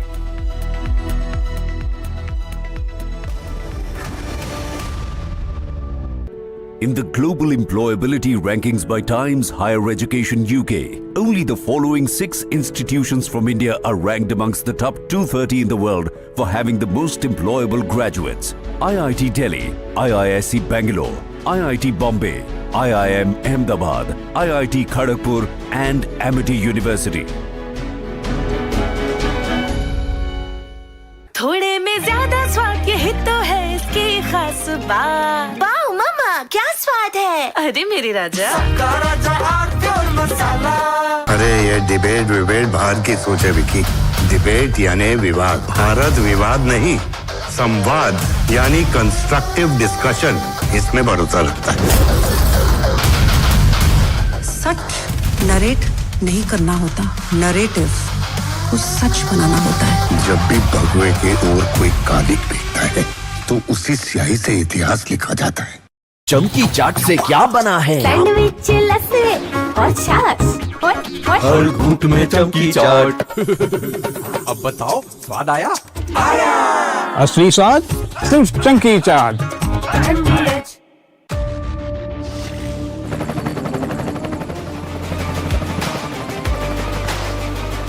Character, the taste of success.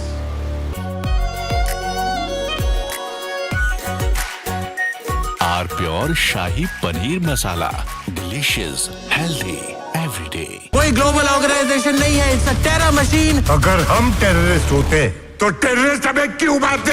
RSS ने बाबरी मस्जिद तोड़ी और RSS violent है। वो तब गिरा जब इस देश के बहुसंख्यक समाज का विश्वास टूट गया। आप लोगों ने तो देश चलाने का दावा किया है, लेकिन आप लोगों का ना कोई हिसाब है ना कोई किताब। ये चोट निशान छोड़ेगी। प्यास बुझाए ठंडक लाए सबको भाई जीरा सिप, एमटीएच का जलजीरा जीरा सिप। जीरा सिप, असली रिफ्रेशिंग, असली स्वाद, असली मजा।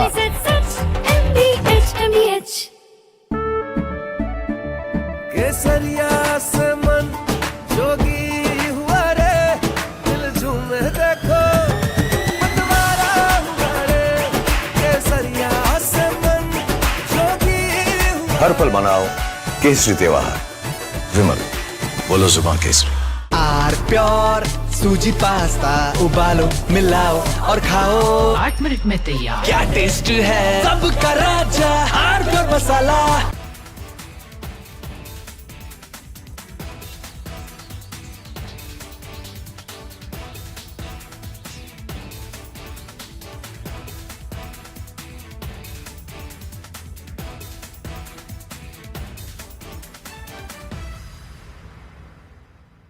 This week, we've seen a developing investigation into a cluster, a very unusual cluster of cases of a certain type of hantavirus.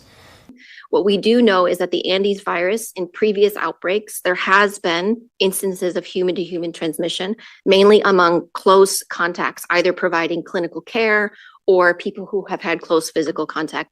For the decades that scientists have known about hantavirus, they've almost always believed that the only way you can get it is from being in contact with the droppings, the dried urine of mice or other rodents, saying this is not the next pandemic, this is not the next epidemic, this is a cluster of cases, a very unusual situation that is not expected to spread its tentacles across the world and across the United States.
We've seen a developing investigation into a cluster, a very unusual cluster of cases of a certain type of hantavirus. It's called an Andes virus. It's a hantavirus from South America. And it's the one type of hantavirus that scientists suspect may be able to spread from person to person. For the decades that scientists have known about hantavirus, they've almost always believed that the only way you can get it is from being in contact with the droppings, the dried urine of mice or other rodents.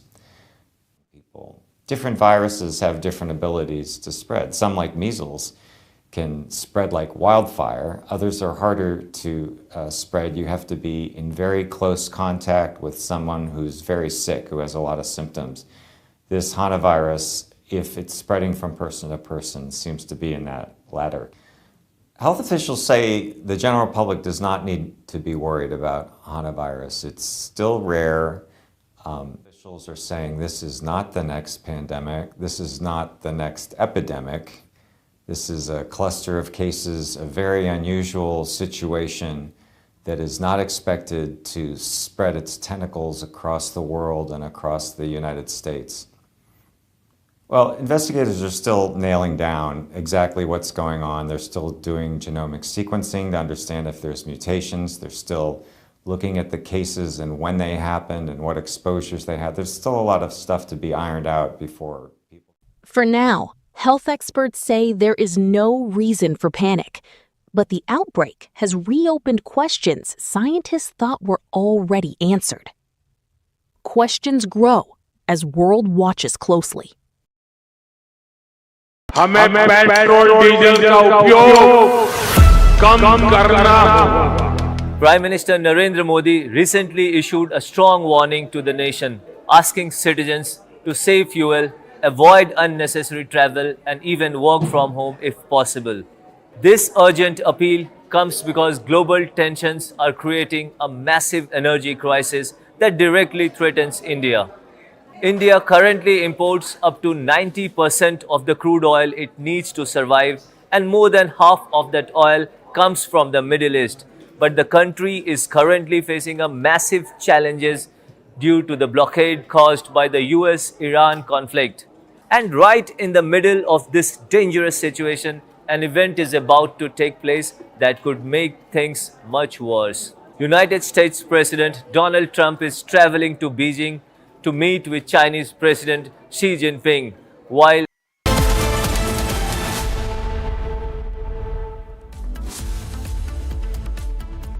Hello and a very warm welcome. You're watching Super Prime Time on Republic TV with me, Ishita Mitra. Now, I'll get you all the top stories of the day in the next 30 minutes. But first up, a quick check at the top headlines.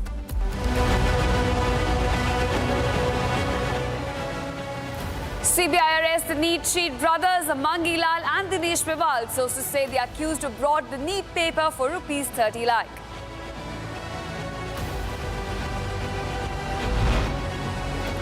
CBI arrested 5 accused in Neet UG 2026 leak case. So far, 3 accused arrested. from Jaipur, 1 from Gurugram and 1 from Nasik.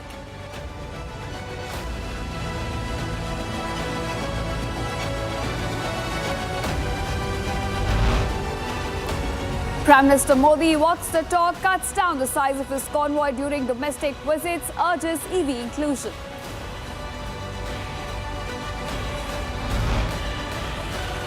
Donald Trump lands in Beijing for high-stakes summit with President Xi Jinping, first meet in a decade.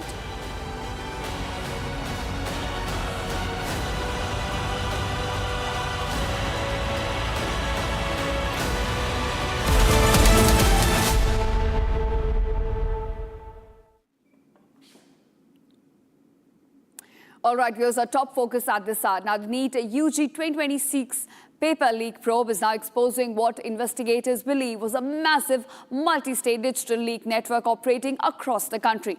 Now, the CBI is probing how this so-called guest paper allegedly travelled from Maharashtra to Haryana and then to Rajasthan before spreading to several other states through WhatsApp and Telegram channels. Now, two Rajasthan-based brothers, Dinesh and Mangilal Biwal, are now under the scanner for allegedly purchasing and circulating the leaked paper. Meanwhile, shocking WhatsApp chats accessed by Republic appear to show how students were negotiating different prices and alleged middlemen were promising a genuine Neet papers in exchange for advance payments. Now, key accused Shubham Khairnar remains in custody as agencies track the digital trail and the money transactions, including the encrypted communication networks behind the entire leak operation. Here's a detailed report. Take a look.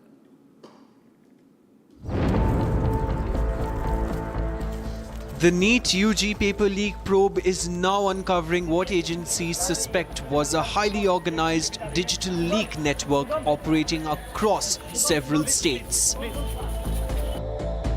Investigators say the leaked guest paper traveled from Nashik in Maharashtra to Gurugram in Haryana, then Jaipur and Sikar in Rajasthan before spreading to Kerala, Bihar and Jammu and Kashmir. According to investigators, the paper was allegedly digitized using portable scanners and circulated through encrypted Telegram channels and private WhatsApp groups. The key accused in the case, Shubham Khairnar from Nashik, is believed to have played a central role in circulating the paper as a high-accuracy guest paper before the exam. The CBI has now taken Shubham Khairnar into custody and is examining his phones, chats, laptops and financial transactions. Investigators claim the leak then reached Rajasthan through intermediaries where brothers Dinesh and Mangilal Biwal allegedly bought the paper for lakhs of rupees before distributing it further. Sikar in Rajasthan is now emerging as a major hotspot in the leak chain with hostel operators, counsellors and coaching-linked networks under the scanner. Agencies believe WhatsApp groups with hundreds of members were used to rapidly spread the leaked questions nearly 45 hours before the examination. Republic has now accessed shocking chats allegedly exchanged between buyers and sellers of the leaked Neet paper, where students desperately asked for proof while sellers promised 100% genuine papers. In one chat, a seller claimed the paper came directly from the NTA office while demanding advance payments before the exam. In another conversation, students were seen bargaining over prices, saying they had sold jewelry or borrowed money just to access the leaked paper. Investigators are now probing whether fake sellers and scam networks also exploited students amid the panic around the leak.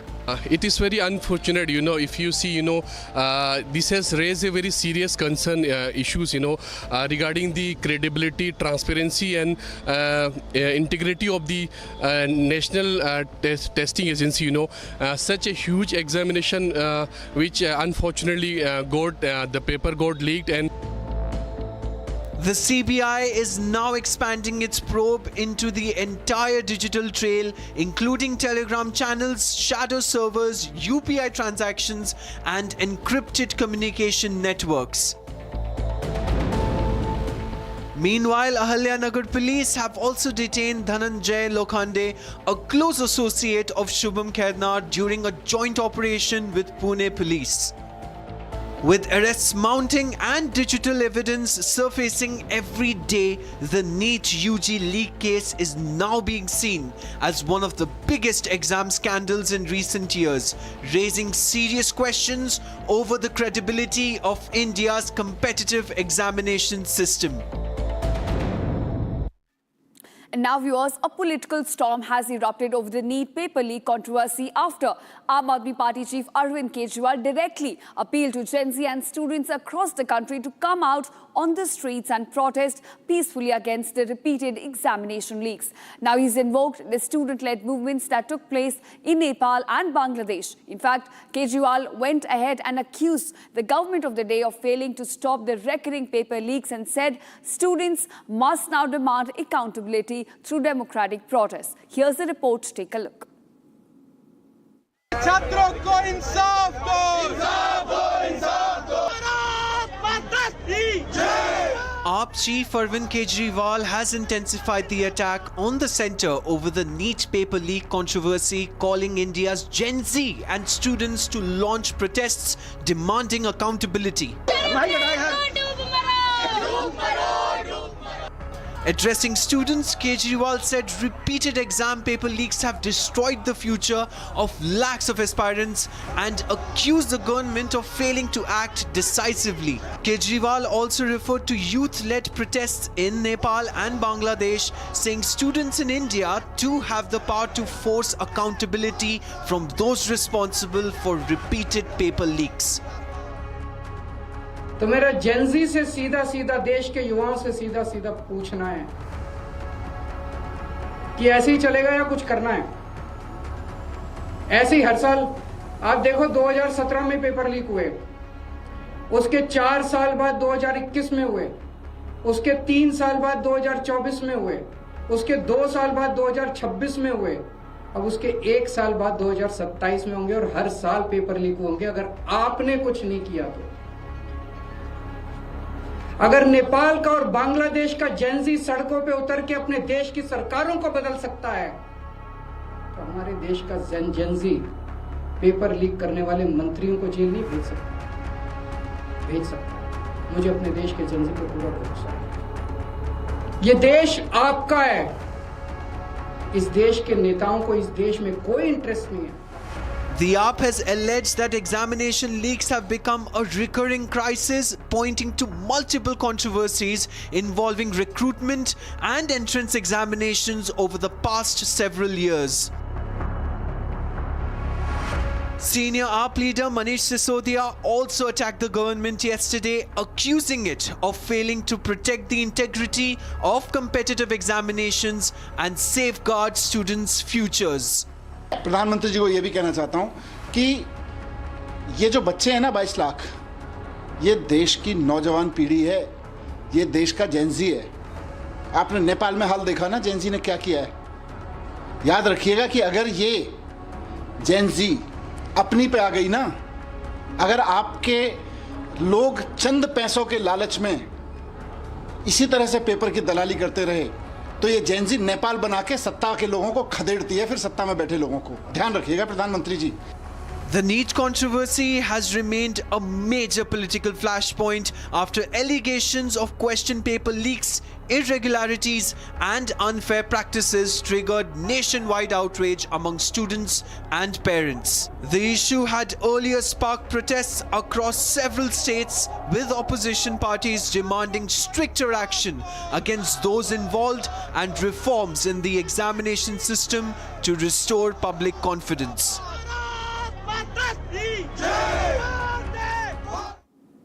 And now, viewers, with crude oil prices surging due to the ongoing West Asia conflict and global economic pressures, the centre has now initiated steps to reduce fuel consumption across government operations.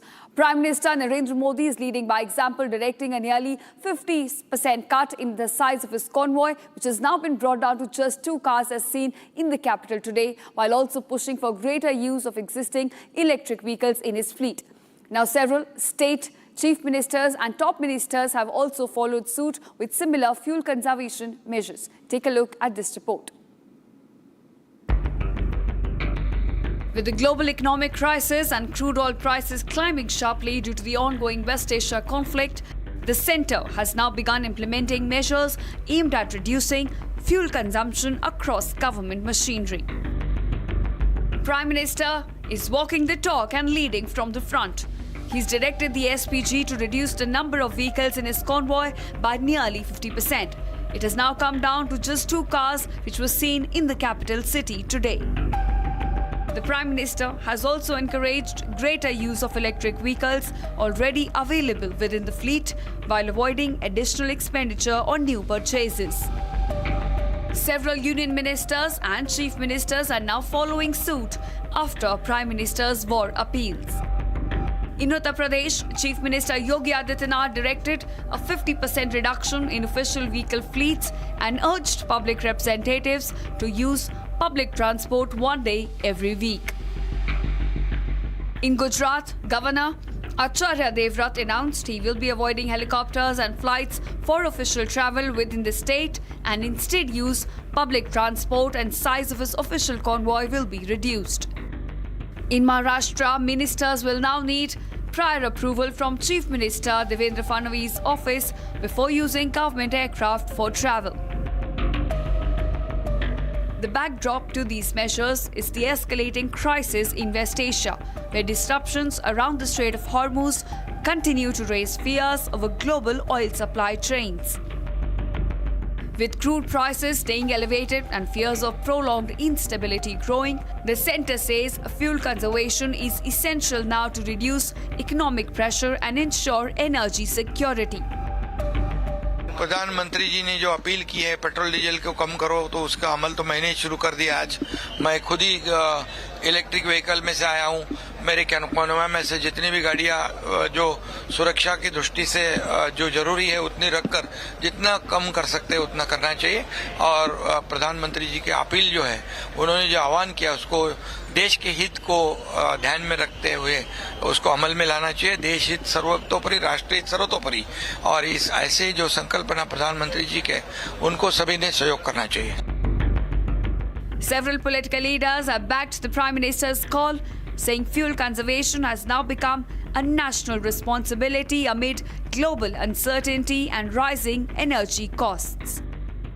With the West Asia conflict continuing to disrupt global oil markets, the government's push is now being seen as an attempt to reduce fuel consumption during a volatile period. All right, viewers, that's all we could pack in our Super Prime Time. Thanks so much for watching. We'll meet you tomorrow at the same time with some fresh stories.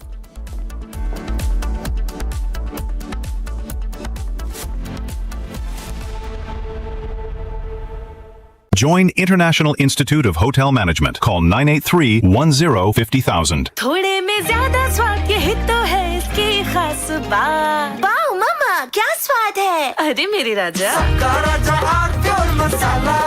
ये सब आप इसलिए कर रहे हैं ना sir, ताकि आप अपने आरएसएस को बचा सके। वैसे भी आप आरएसएस के बोपोई तो हैं। आरएसएस का सच है मेरी थीसिस, जो सालों से छुपाया गया है। But I am going to unmask the truth. Class अब शुरू होगी because the professor is here. ये जो भी हो रहा है, ये injustice, ये conspiracies, ये manipulation, अगर आप इसको terrorism नहीं कहेंगे तो फिर किसको कहेंगे? ये है मेरा आखिरी सवाल. This is my last question to you. चमकी चाट से क्या बना है? सैंडविच, लस्सी और छाछ। हर घूंट में चमकी चाट। ड्राई फ्रूट और दही बड़े। चमकी चाट से स्वाद बढ़े। असली स्वाद सिर्फ चमकी चाट।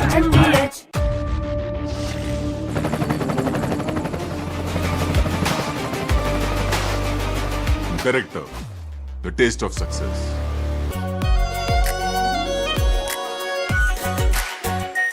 Are pure shahi paneer masala, delicious, healthy everyday. अरे ये डिबेट बाहर की सोचे Vicky.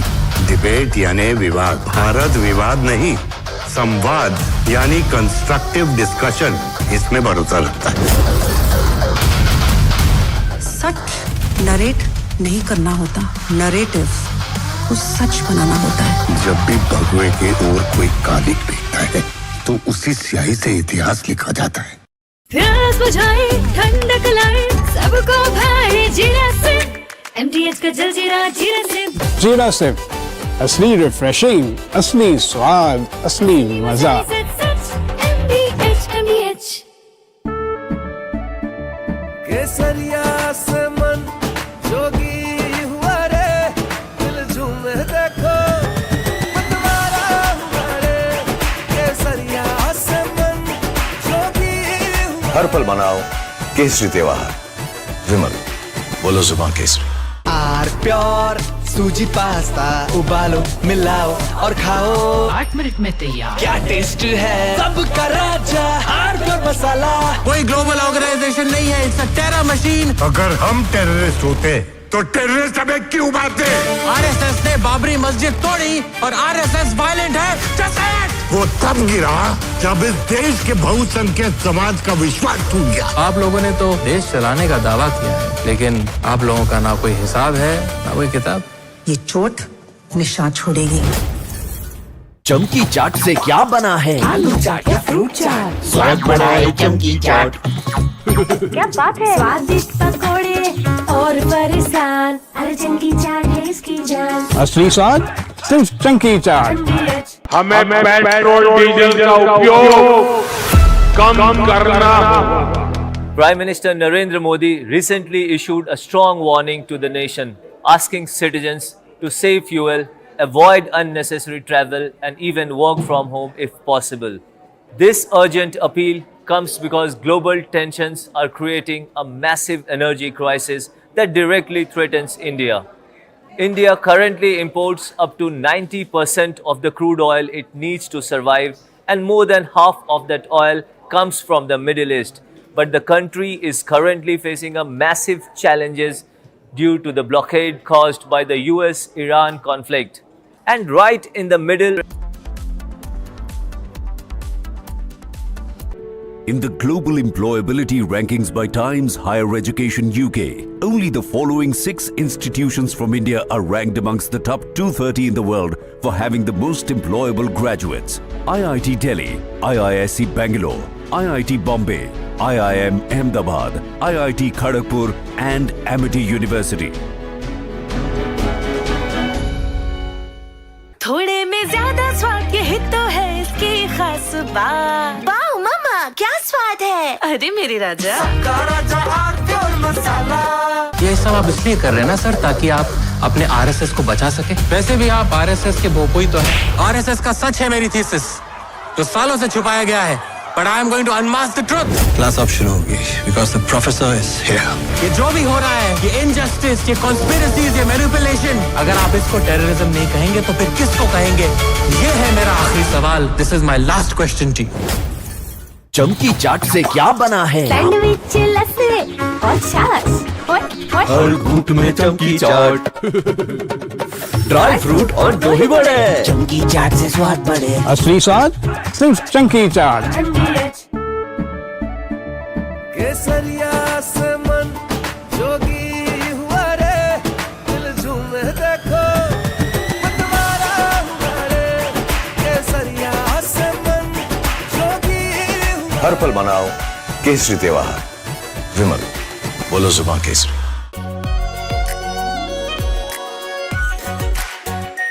Are pure shahi paneer masala, delicious, healthy everyday. अरे ये डिबेट बाहर की सोचे विकी। डिबेट यानी विवाद, भारत विवाद नहीं, संवाद यानी कंस्ट्रक्टिव डिस्कशन, इसमें भरोसा रखता है।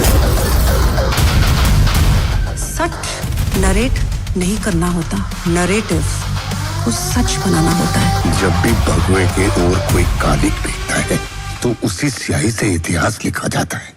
प्यास बुझाए, ठंडक लाए, सबको भाए जीरा से। MTH का जलजीरा जीरा सिप। जीरा सिप, असली रिफ्रेशिंग, असली स्वाद, असली मजा।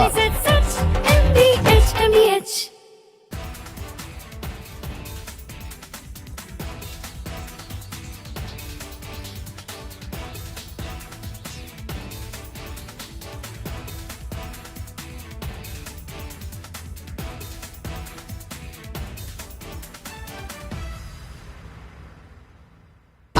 प्योर सूजी पास्ता उबालो मिलाओ और खाओ 8 मिनट में तैयार। क्या टेस्ट है सबका राजा hardcore masala. This week we've seen a developing investigation into a cluster, a very unusual cluster of cases of a certain type of hantavirus. What we do know is that the Andes virus, in previous outbreaks, there has been instances of human-to-human transmission, mainly among close contacts, either providing clinical care or people who have had close physical contact. For the decades that scientists have known about hantavirus, they've almost always believed that the only way you can get it is from being in contact with the droppings, the dried urine of mice or other rodents. Saying this is not the next pandemic, this is not the next epidemic, this is a cluster of cases, a very unusual situation that is not expected to spread its tentacles across the world and across the United States.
We've seen a developing investigation into a cluster, a very unusual cluster of cases of a certain type of hantavirus. It's called an Andes virus. It's a hantavirus from South America.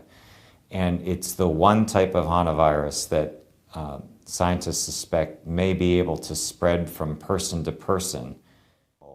For the decades that scientists have known about hantavirus, they've almost always believed that the only way you can get it is from being in contact with the droppings, the dried urine of mice or other rodents.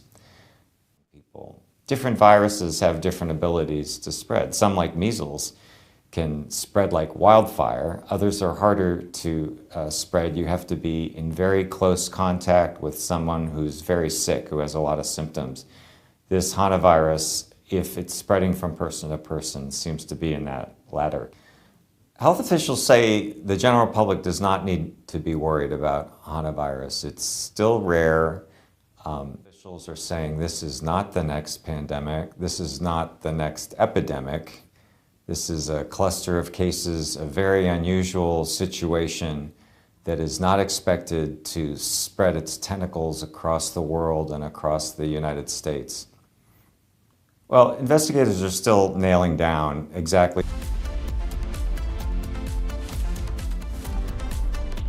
Join International Institute of Hotel Management. Call 983-10-50,000. थोड़े में ज्यादा स्वाद ये हित तो है इसकी खास बात। वाओ मामा क्या स्वाद है। अरे मेरे राजा सबका राजा और मसाला।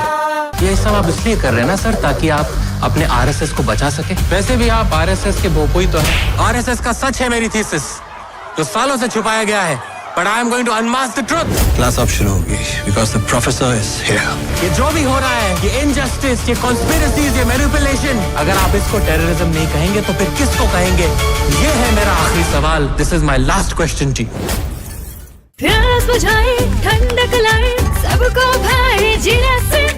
MTH का जलजीरा जीरा सिप। जीरा सिप, असली रिफ्रेशिंग, असली स्वाद, असली मजा।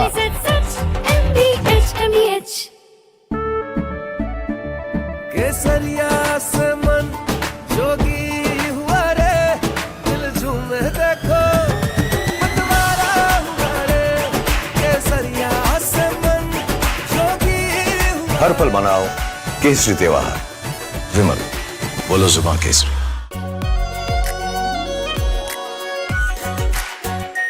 Are pure shahi paneer masala, delicious, healthy everyday. कोई ग्लोबल ऑर्गेनाइजेशन नहीं है, इट्स अ टेरर मशीन। अगर हम टेररिस्ट होते तो टेररिस्ट हमें क्यों मारते? आरएसएस ने बाबरी मस्जिद तोड़ी और आरएसएस वायलेंट है। Just say it! वो तब गिरा जब इस देश के बहुसंख्यक समाज का विश्वास टूट गया। आप लोगों ने तो देश चलाने का दावा किया है, लेकिन आप लोगों का ना कोई हिसाब है ना कोई किताब। ये चोट निशान छोड़ेगी। चमकी चाट से क्या बना है? सैंडविच, लस्सी और छाछ। हर घूंट में चमकी चाट। अब बताओ, स्वाद आया? आया। असली स्वाद सिर्फ चंकी चाट।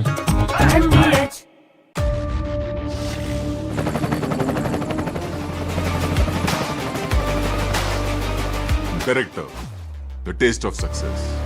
आर प्योर सूजी पास्ता, उबालो मिलाओ और खाओ। 8 मिनट में तैयार। क्या टेस्ट है सबका राजा, आर प्योर मसाला। अरे ये डिबेट विबेट बाहर की सोचे विकी। डिबेट यानी विवाद, भारत विवाद नहीं, संवाद यानी कंस्ट्रक्टिव डिस्कशन, इसमें भरोसा रखता है। सच नरेट नहीं करना होता, नरेटिव को सच बनाना होता है। जब भी भगवे के ओर कोई कालिक फेंकता है तो उसी स्याही से इतिहास लिखा जाता है। थोड़े में ज्यादा स्वाद, यही तो है इसकी खास बात। वाओ मामा, क्या स्वाद है। अरे मेरे राजा, सबका राजा R Pure masala.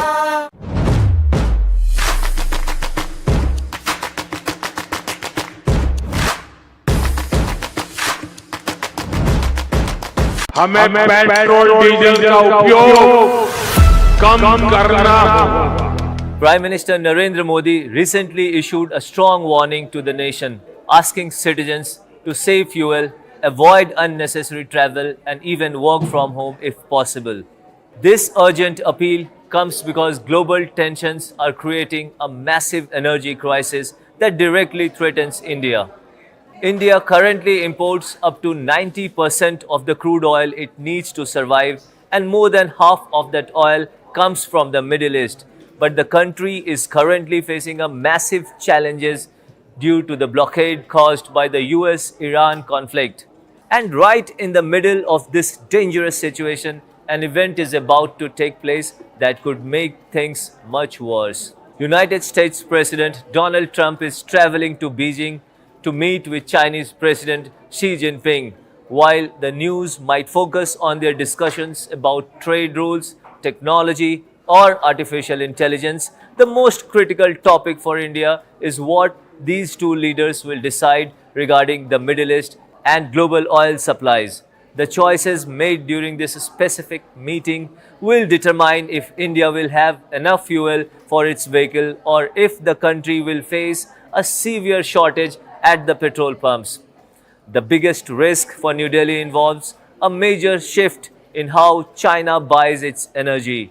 Currently, China is the main buyer of Iranian oil, taking in about 1.5 million barrels a day. This discounted oil keeps the global market stable by stopping China from competing for the same oil that India buys from other places. However, if the United States offers major trade deals or lowers taxes in exchange for China cutting off Iran completely, the impact on India could be disastrous. If Beijing stops buying from Iran to please the United States, it will immediately move. Mystery behind Pratik Yadav's death.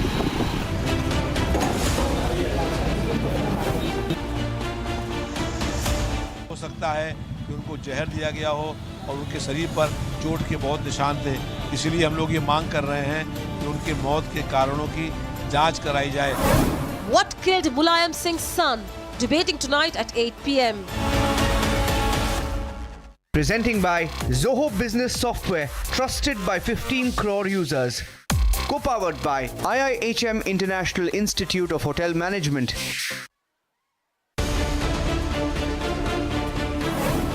PM Modi cuts down size of his convoy. Chief ministers take a cue, but opposition won't budge. Why block Prime Minister's appeal to save fuel? Debating tonight at 8:30 p.m.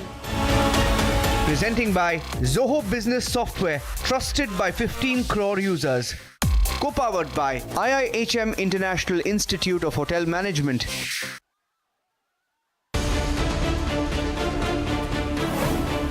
Republic exposes the Neet cheat circle.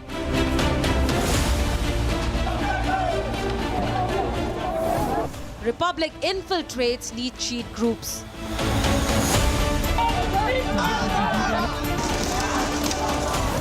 Exposed why the leak was organized. Debating tonight at 9 p.m.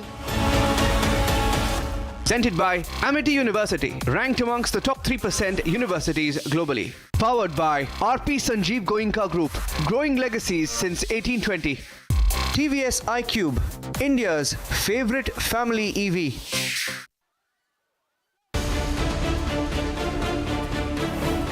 Mystery behind Pratik Yadav's death.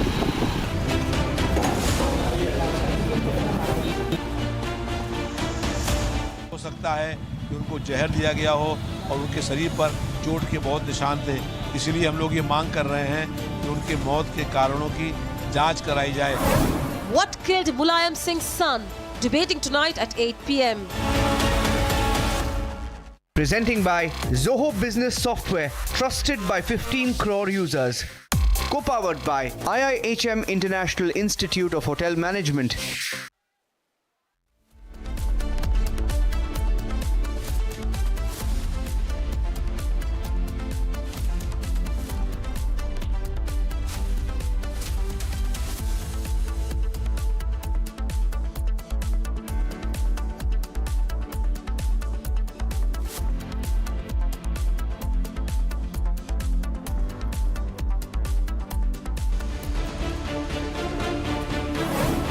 PM Modi cuts down size of his convoy. Chief ministers take a cue, but opposition won't budge. Why block Prime Minister's appeal to save fuel? Debating tonight at 8:30 p.m. Presenting by Zoho Business Software, trusted by 15 crore users. Co-powered by IIHM International Institute of Hotel Management.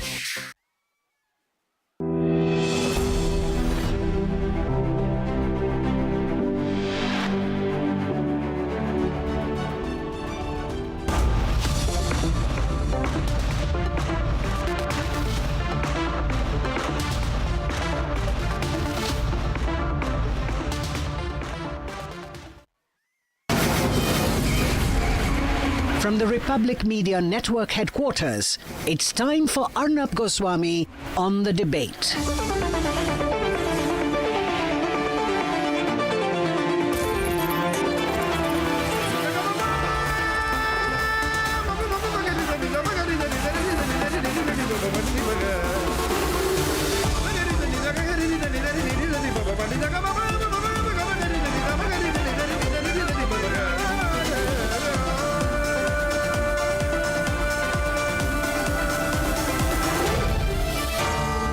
Arnab Goswami on The Debate.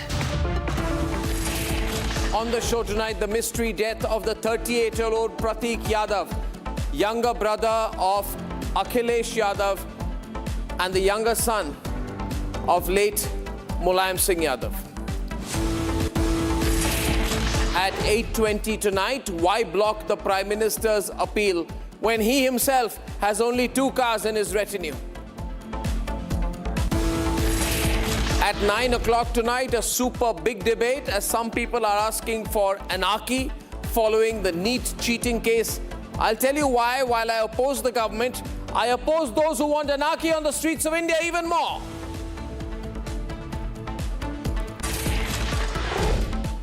And ladies and gentlemen, I lead tonight with the mysterious death, the very mysterious death of young Pratik Yadav, just 38 years old. Pratik, younger son of the late Mulayam Singh Yadav, younger brother to Samajwadi Party chief and former Chief Minister of Uttar Pradesh and one of the leading politicians of the country, Akhilesh Yadav. Now, this is a very mysterious death. He has no prior disease he's suffering from. We're told that the cause of his death early this morning when he was found dead in the kitchen of his house in Lucknow is a massive pulmonary thromboembolism, which means that there is a sudden failure of his heart and respiratory system because of large-scale formation of blood clots within the blood vessels of his lungs. But ladies and gentlemen, during the autopsy, it has been found that he has had a large injury in the front of his chest, an injury in the back of his right arm, situated below the armpit, a large injury on the right arm extending from the elbow to the wrist, an injury on the right forearm, an injury on the back of the right elbow, and an injury on the left wrist. Now, these are all very serious injuries. And these injuries were just before he died. What was the reason for these injuries? Why were there 6 injuries on Pratik Yadav on his body? Why did a Samajwadi Party leader, Ravidas Mehrotra, say that his death, according to the Samajwadi Party leader, is very suspicious? Ladies and gentlemen, this is not the time to conclude on what happened. But this is sudden. He's a young man from a very prominent political family of the country. Samajwadi Party leaders say there's something fishy about it. He had a strained relationship with his wife Aparna Yadav, who had joined the BJP, and there was a political rift within the family.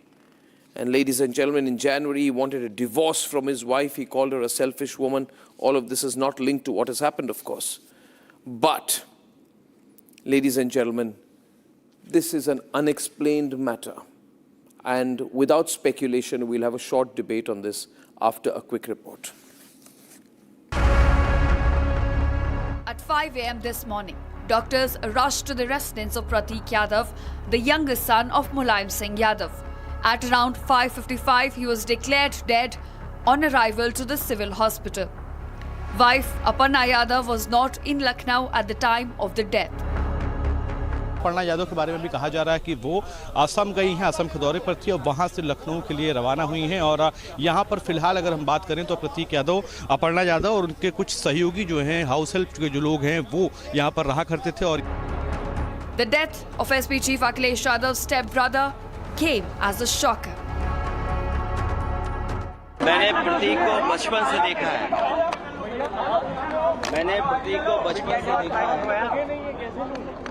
आज हमारे बीच नहीं है, बहुत दुख है। और एक अच्छा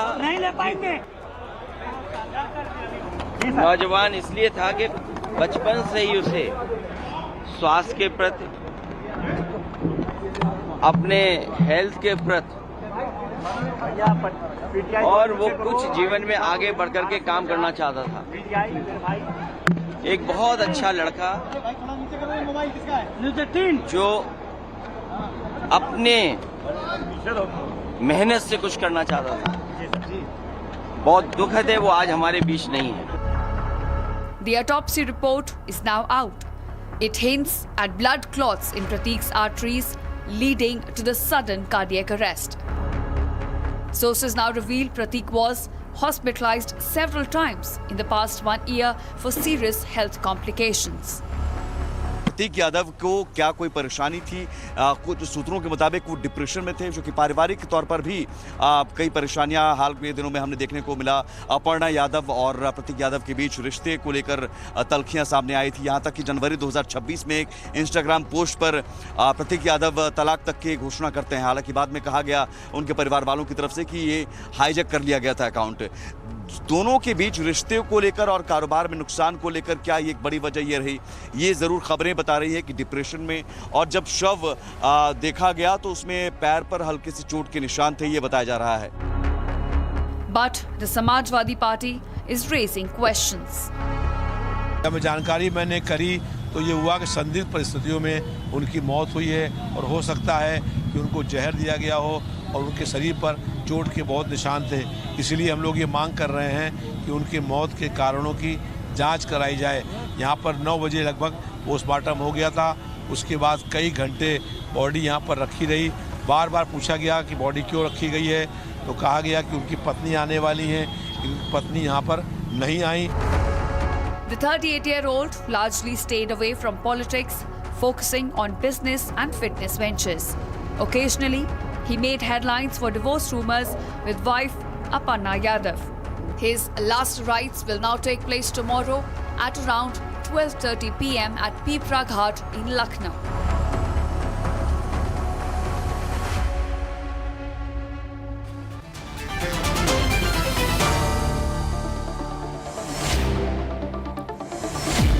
Very, very mysterious death.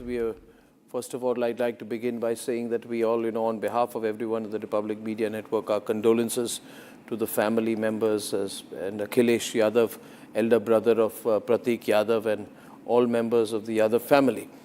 अब इसके बाद सवाल ये होगा, कुशलकांत Mishra ji, spokesperson of the BJP, नमस्कार, good evening.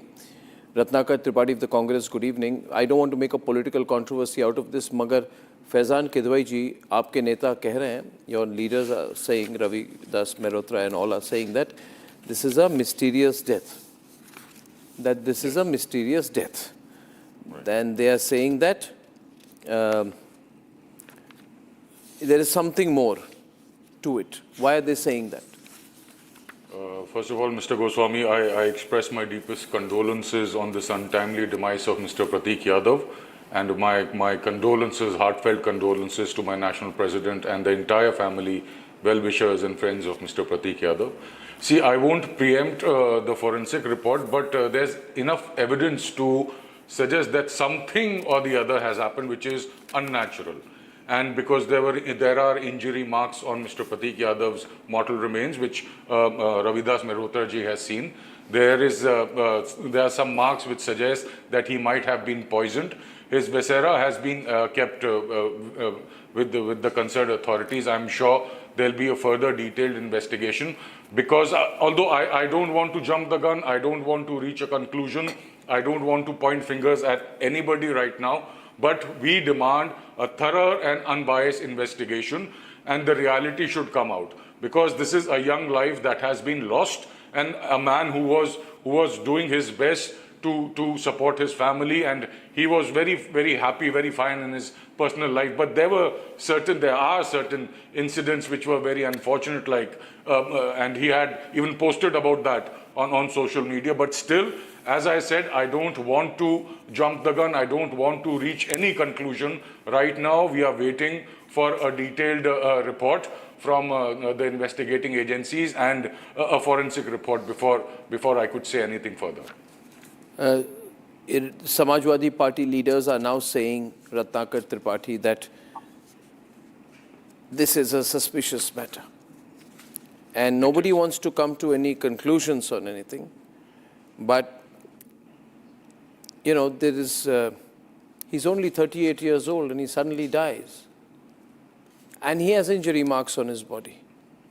Not one, not two, about 7 injury marks on his body. Serious injuries. Mr. Tripathi, your thoughts, please. Good evening, Dr. Goswami. My heartfelt condolence to the family and the near and dear ones. Right, you are very right.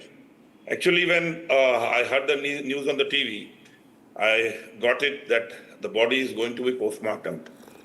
And I know very well that anybody who is brought dead in the hospital is not postmortem unless until there is something suspicious about it. Yeah. Right? So they got it postmortem. And you have the report with you of the postmortem report, I mean the injuries and all, and the viscera is there. And when the viscera will be, checked from with the lab, it will prove whether he was poisoned or not, what has happened. And when he was postmortem, it is very essential to get the death investigated. Because he was postmortem, he had injuries, and he's only 38. But he was of the build that he could have handled 4 or 5 people if there is a fight or something. But you are stating from the, postmortem report that there are 6 or 8 injuries that are very deep injuries. So there is something suspicious. So I don't think there is any doubt that this death won't be investigated further.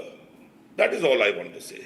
There is no political controversy about it. But he was only 38 years old, a very young chap and very well built and very well behaved.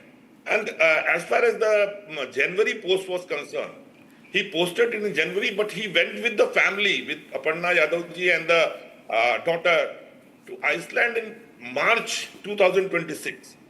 So what I believe is the matter was settled. The matter was settled. It's for 2 months after that post of whatever the post. Now, how do you view it? How does the BJP view this case? There was a marital discord, and he had said, I want to be divorced from Aparna Yadav, who being the Bahu in the family of Mulayam Singh Yadav, joined the BJP. This caused some tension within the family. It is a well-known fact. क्या इसका कोई असर था, कोई और पता चला है आपको? आप इसको कैसे देखते हैं? How do you see this, Dr. Mishra? Arnab, our condolences to the family, our condolences to the Akhilesh Yadav ji and everybody who is related to Mr. Pratik. But it's very unfortunate that young man is dying from the family. There is nothing related to, I don't want to say any comment on the behalf of politics. BJP is nothing to do with, as a party, it is a loss because Aparna Yadav is our family member now. So it is a loss to a party, but law will take its own course. Investigation will be done. Whatever the legal requirement and needed, it should be done. And our Chief Minister Yogi ji, Adityanath ji visited the family also. So there is nothing like any politics. It is a personal family matter. If there is any dispute among them, it is a family matter. It is nothing related with politics. So party is not on any comment on this issue. The matter should be investigated properly, and after the postmortem report, whatever the findings will be there, according to that, the police and law will take its own course. I don't see any reason to say any political comment or even a political remark on this. It is a loss. It is a loss of family. It is a loss of our loss. It is loss of Mr. Akhilesh Yadav also. So we all are family. It is personal loss. No politics on this. So Faizan, I agree with that. Even if there is some discord in the past and all that, that has nothing to do with the BJP. That is nothing to do with the BJP. Mr. Goswami, see, we cannot rule out anything as of now. That's what I just said. I don't. What do you mean by cannot rule out anything? I don't want to point fingers at anyone as of now. This will be very, very wrong on my part also. But there's something fishy, as the gentleman rightly pointed out, that even when Mr. Yadav's, Pratik Yadav's mortal remains were brought to the hospital and a post-mortem was done, it is usually not done under ordinary circumstances. So something fishy has happened. There's something which we want to know, and we urge the ruling party and the agencies that there should be an unbiased and a proper investigation should be done, and the reality should come out. Again, you are saying something fishy. There is something fishy because there are bruise marks on his body, 6-7 marks, as you just said, Mr. Goswami, and Mr. Ravidas Mehrotra, who saw his mortal remains. If he says that, according to him, if there were some marks which he felt that these marks are because an individual was poisoned. So these things do raise serious concerns. And he, as our friend from Congress very rightly pointed out, that Mr. Pratik Yadav, late Mr. Pratik Yadav, was a well-built man. So I'm sure if there is something which needs to be investigated, it should be done. Because I mean, it's not only because he's from Akhilesh ji's brother, but because he was an individual and he deserves justice. If something wrong has happened, justice should prevail and a thorough investigation should be done, and the reality should be brought out. I want to give Dr. Kaushal Mishra an opportunity to respond to this. Because you are saying twice, a third time, a fourth time, something fishy, something fishy, something fishy. Are you saying that without any evidence and any proof? There's enough evidence, No. Mr. Goswami. I then put the... Arnab. Yes, Dr. Mishra. Arnab, being doctor, I know how to handle the broad death patient. If any broad death patient come to the casualty, I was there in AIMS, so I know what is the formality. If it is a clean case, postmortem doesn't happen. If there is certain doubt created by the family member, this is the first reason why we send the body for the postmortem, or if the casualty doctor feels there is poisoning, there is suspicious injury, then only these are the two reasons, either family wants or doctor feels there is suspicion that yes, there is a doubt, that is why postmortem has been ordered. And as a BJP spokesperson, I don't want to say anything on this. As a doctor, I am telling what is the procedure. And yes, investigation should be done and law should take its own course. BJP is not saying officially on anything on this particular matter, what is happening, because it is part of investigation. I think at this stage we should close this. We will follow it. I don't want to speculate. It's a very sad day for the family. And let's leave it at that. We'll track this. I thank you, Dr. Mishra, Ratnakar, Tripathi and Faizan for this brief conversation. And moving on to my first big debate. After the Prime Minister's austerity call, he decided to lead by example. And the most trending video today is one where there are only 2 cars in the Prime Minister's convoy. That visual was shown today. But despite this, not everybody is following the Prime Minister's example. We'll tell you who isn't when we debate.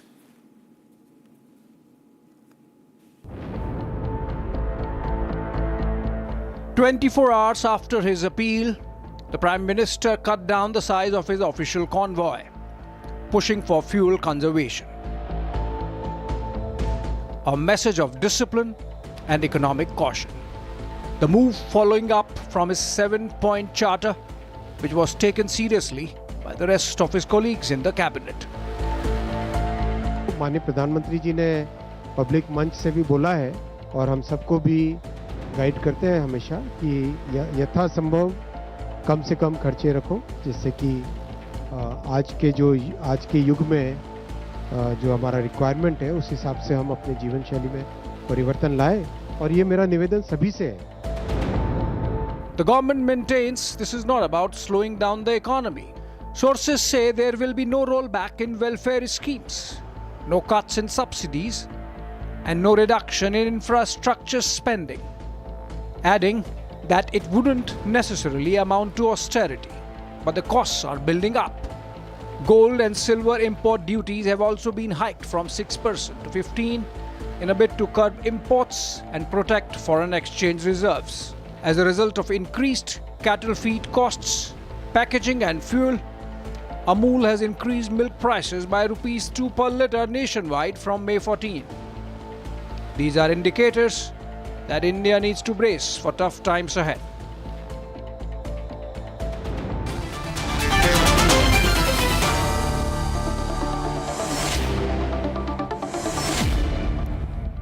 And a lot of people are following what the Prime Minister has said. In fact, I was quite surprised, Sohail, when I saw that there were only 2 cars in the Prime Minister's convoy.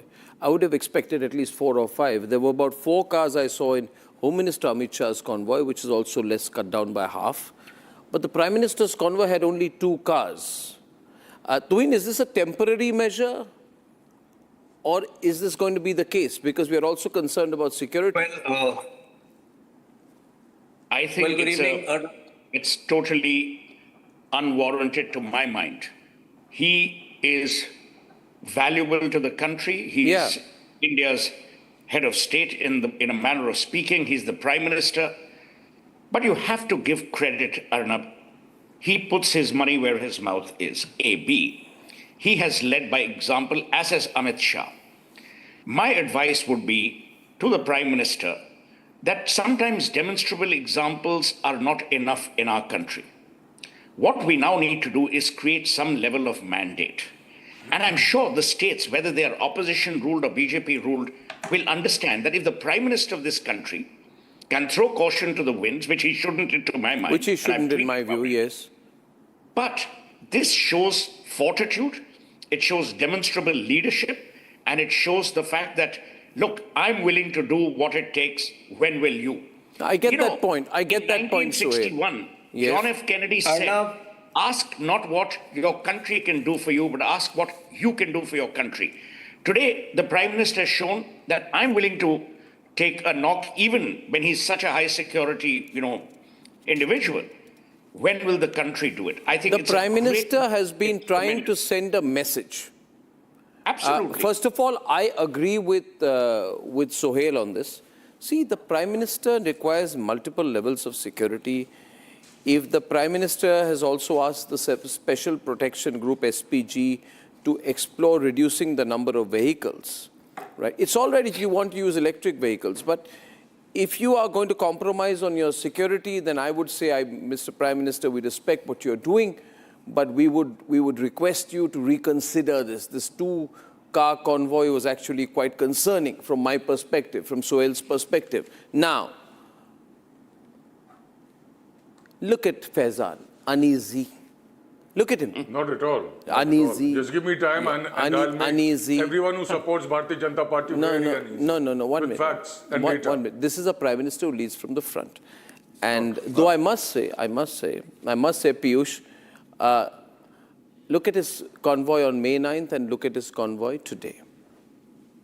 I feel the Prime Minister's taken it very drastically. But Piyush, let me show you what your great Chief Minister of Punjab has done.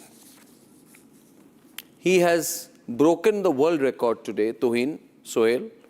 He has not 1, not 2, not 3, not 4, not 5, not 6, not 7, not 8, not 9.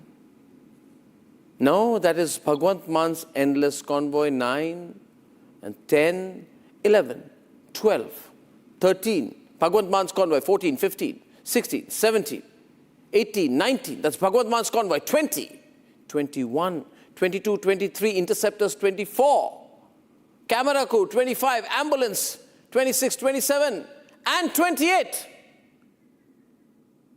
Piyush, Bhagwant Man has increased. Tuhin, Prime Minister's convoy is 2 cars. Bhagwant Man Tuhin has 28 cars in his convoy. Well, Arnab, it's on record. Visuals. Let me 1 minute. Allow me to comment, please. Arnab, first of all, Prime Minister Modi believes in the concept of Jan Bhagidari, public participation. But obviously, given the state of opposition we have today in our country, this is an opposition which nobody listens to. So even if you've been following the news today, I'm sure you followed that Arvind Kejriwal has asked students to resort to Nepal-style protest. I don't know, he becomes the second opposition leader after Rahul Gandhi to ask the students for Nepal and Bangladesh-style protests against the government. So imagine the notoriety of these people at a time when India, not only India, the world is staring at a global energy crisis. Arvind Kejriwal wants a Nepal and Bangladesh style protest by Gen Z, and the other person who called for it, you know what the kind of beating he suffered in Bihar. So that's the difference in culture, that's the difference in mindset, that's the difference in character between Prime Minister Modi and the opposition leaders. Now, point number 2, they are all aware of why this appeal has been made. Crude oil and gold alone account for 25% of our import bill. A significant reduction in that will improve our, current account deficit situation. And by the way, the last time Chidambaram and Virappa Moily asked for it, India's current account deficit was hovering around 4.5%. At this point of time, it is somewhere, 1.5, 1.6%. Now, allow me to respond. To 2.5%. You'll get your time. So what problem does this opposition have? We have seen... You are speaking on behalf of Arnab.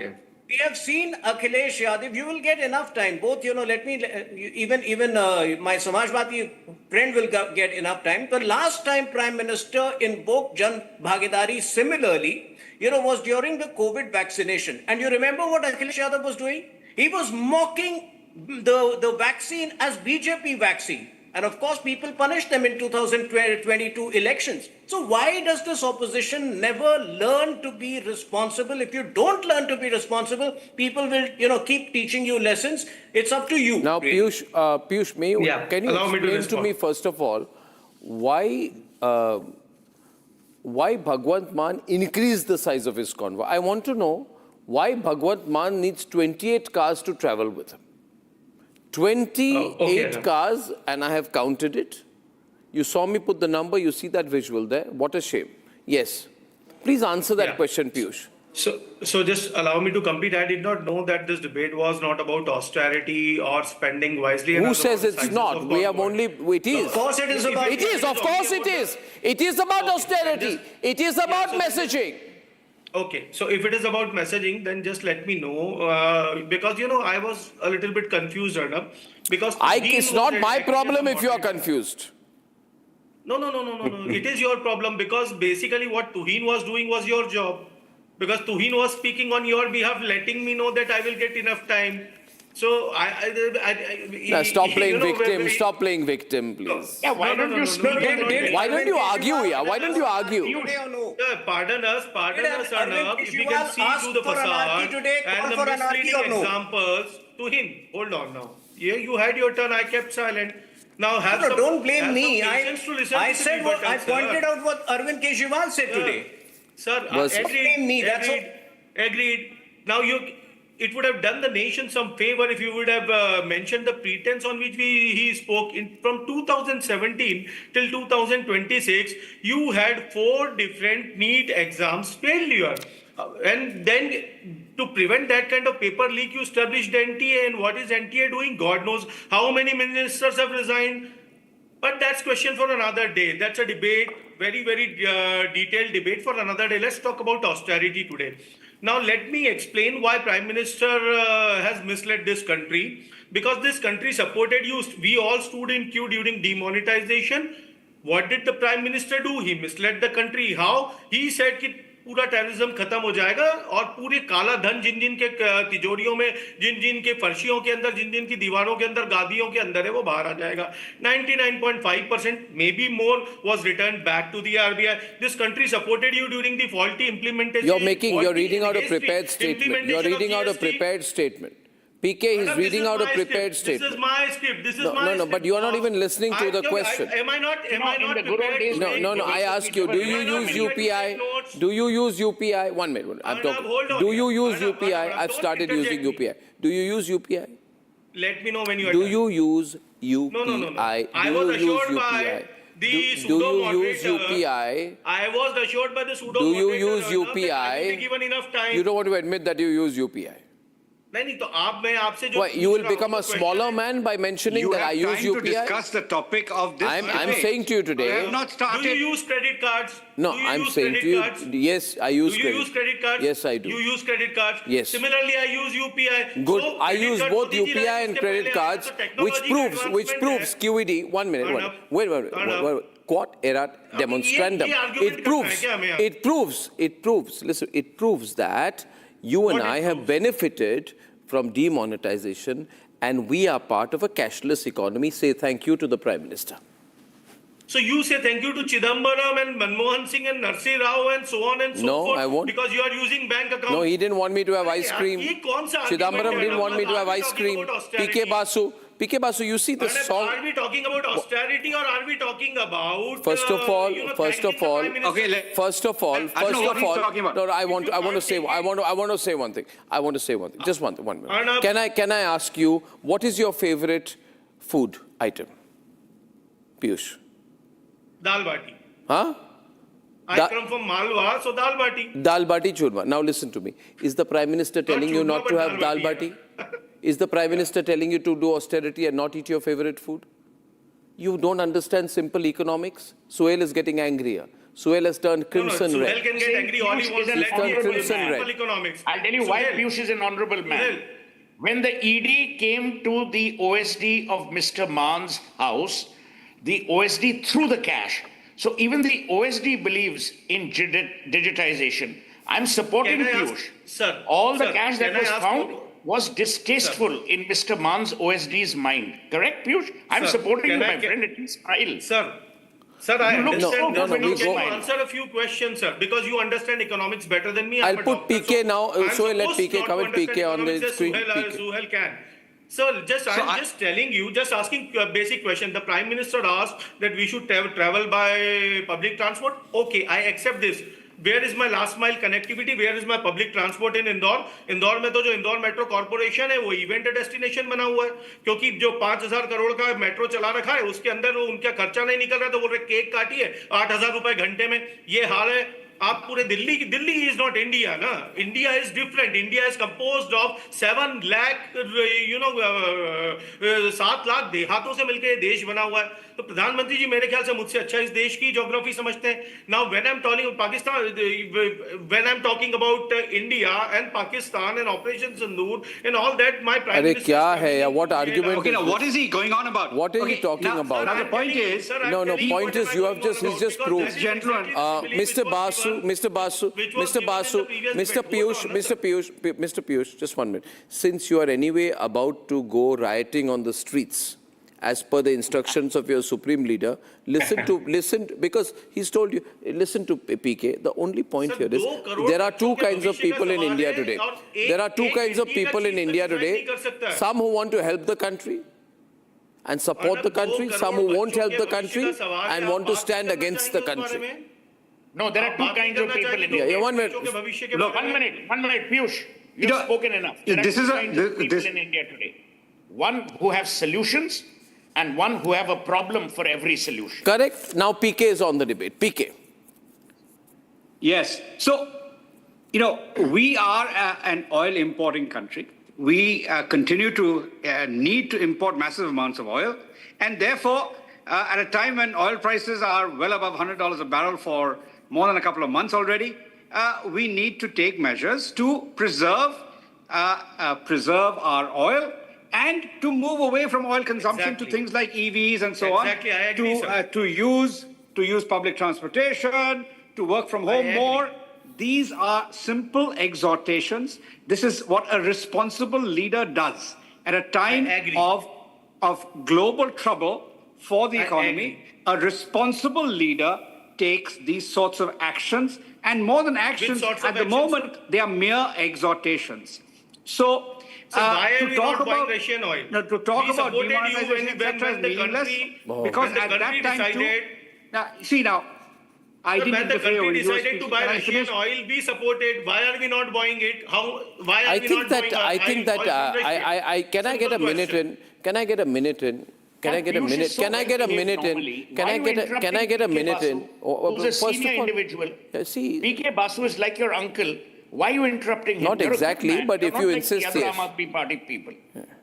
थोड़ा हंस लो यार प्यार से लोगों को बोलने दो ना सर सिंपल क्वेश्चन पूछा Suhail I asked a simple question. Why are we now not buying Russian oil? Because we supported the Prime Minister when he was buying Russian oil. We said it's our own business. Piyush, may I say something on my own? Who says we are? Open up the lines here.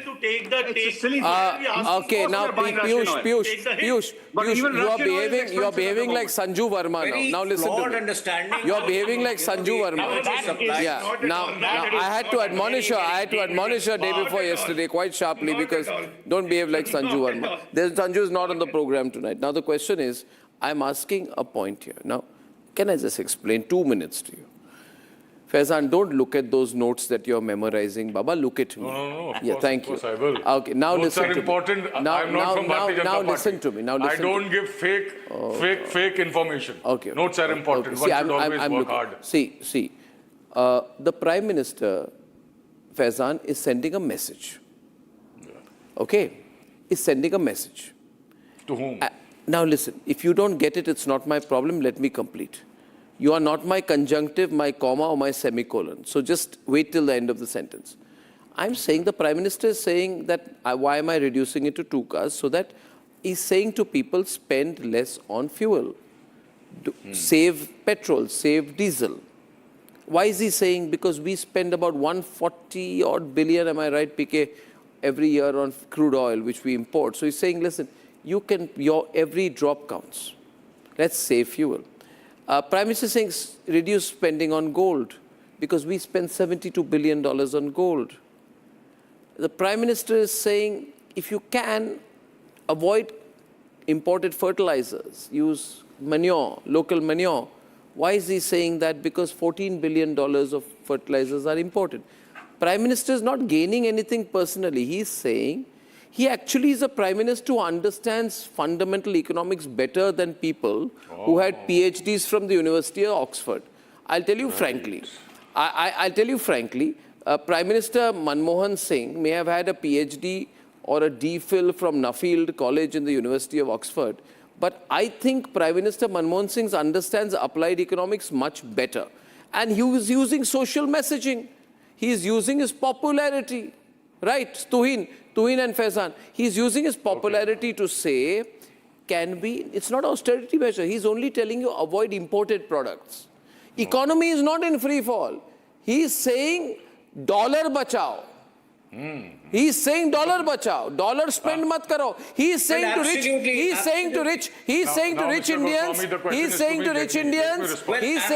Indians कि अभी Iceland में जाके शादी करने की जरूरत नहीं है. जी मैं तो कहता हूँ शादी करने की जरूरत नहीं. आइसलैंड में क्या सारा आप शादी के खिलाफ है. It's a personal move. आप सुन लीजिए मोदी जी की बात को और एम्प्लीफाई कर रहा हूँ.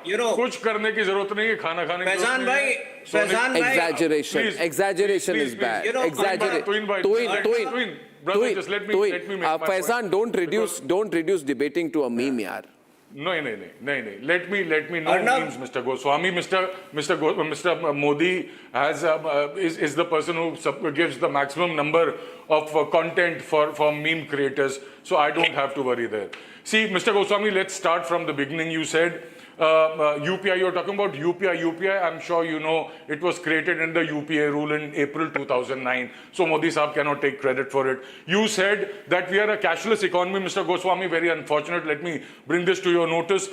This is a report of RBI in 25-26. Cash circulation has surged by 12% compared to what it was pre-demonetization. And as far as black money is concerned, Mr. Goswami, very unfortunate. RBI data again, it said 99.3% of whatever the black currency was came back into circulation. No, you will not help the country. You will stand against the country. Okay, now apart from this, Mr. Goswami, now, just Tuhin, let me complete. I was just exposing Mr. Goswami.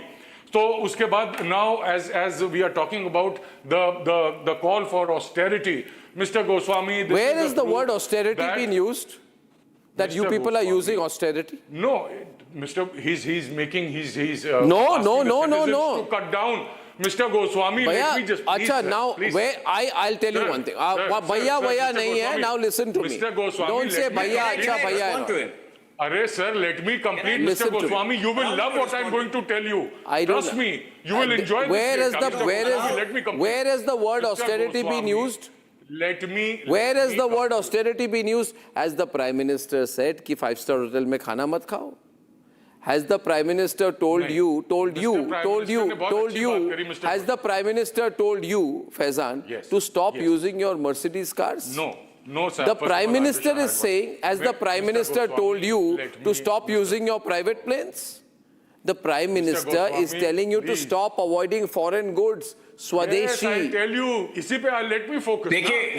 Austerity word has not been used. Yeah? Not once has the word austerity been used. Not once has it been used. You meme makers. You guys are using the word austerity. You're misquoting the whole damn thing, man. Okay, now you should be ashamed of yourself for this misquoting. Okay, we all should be ashamed of ourselves. Not we all, you should.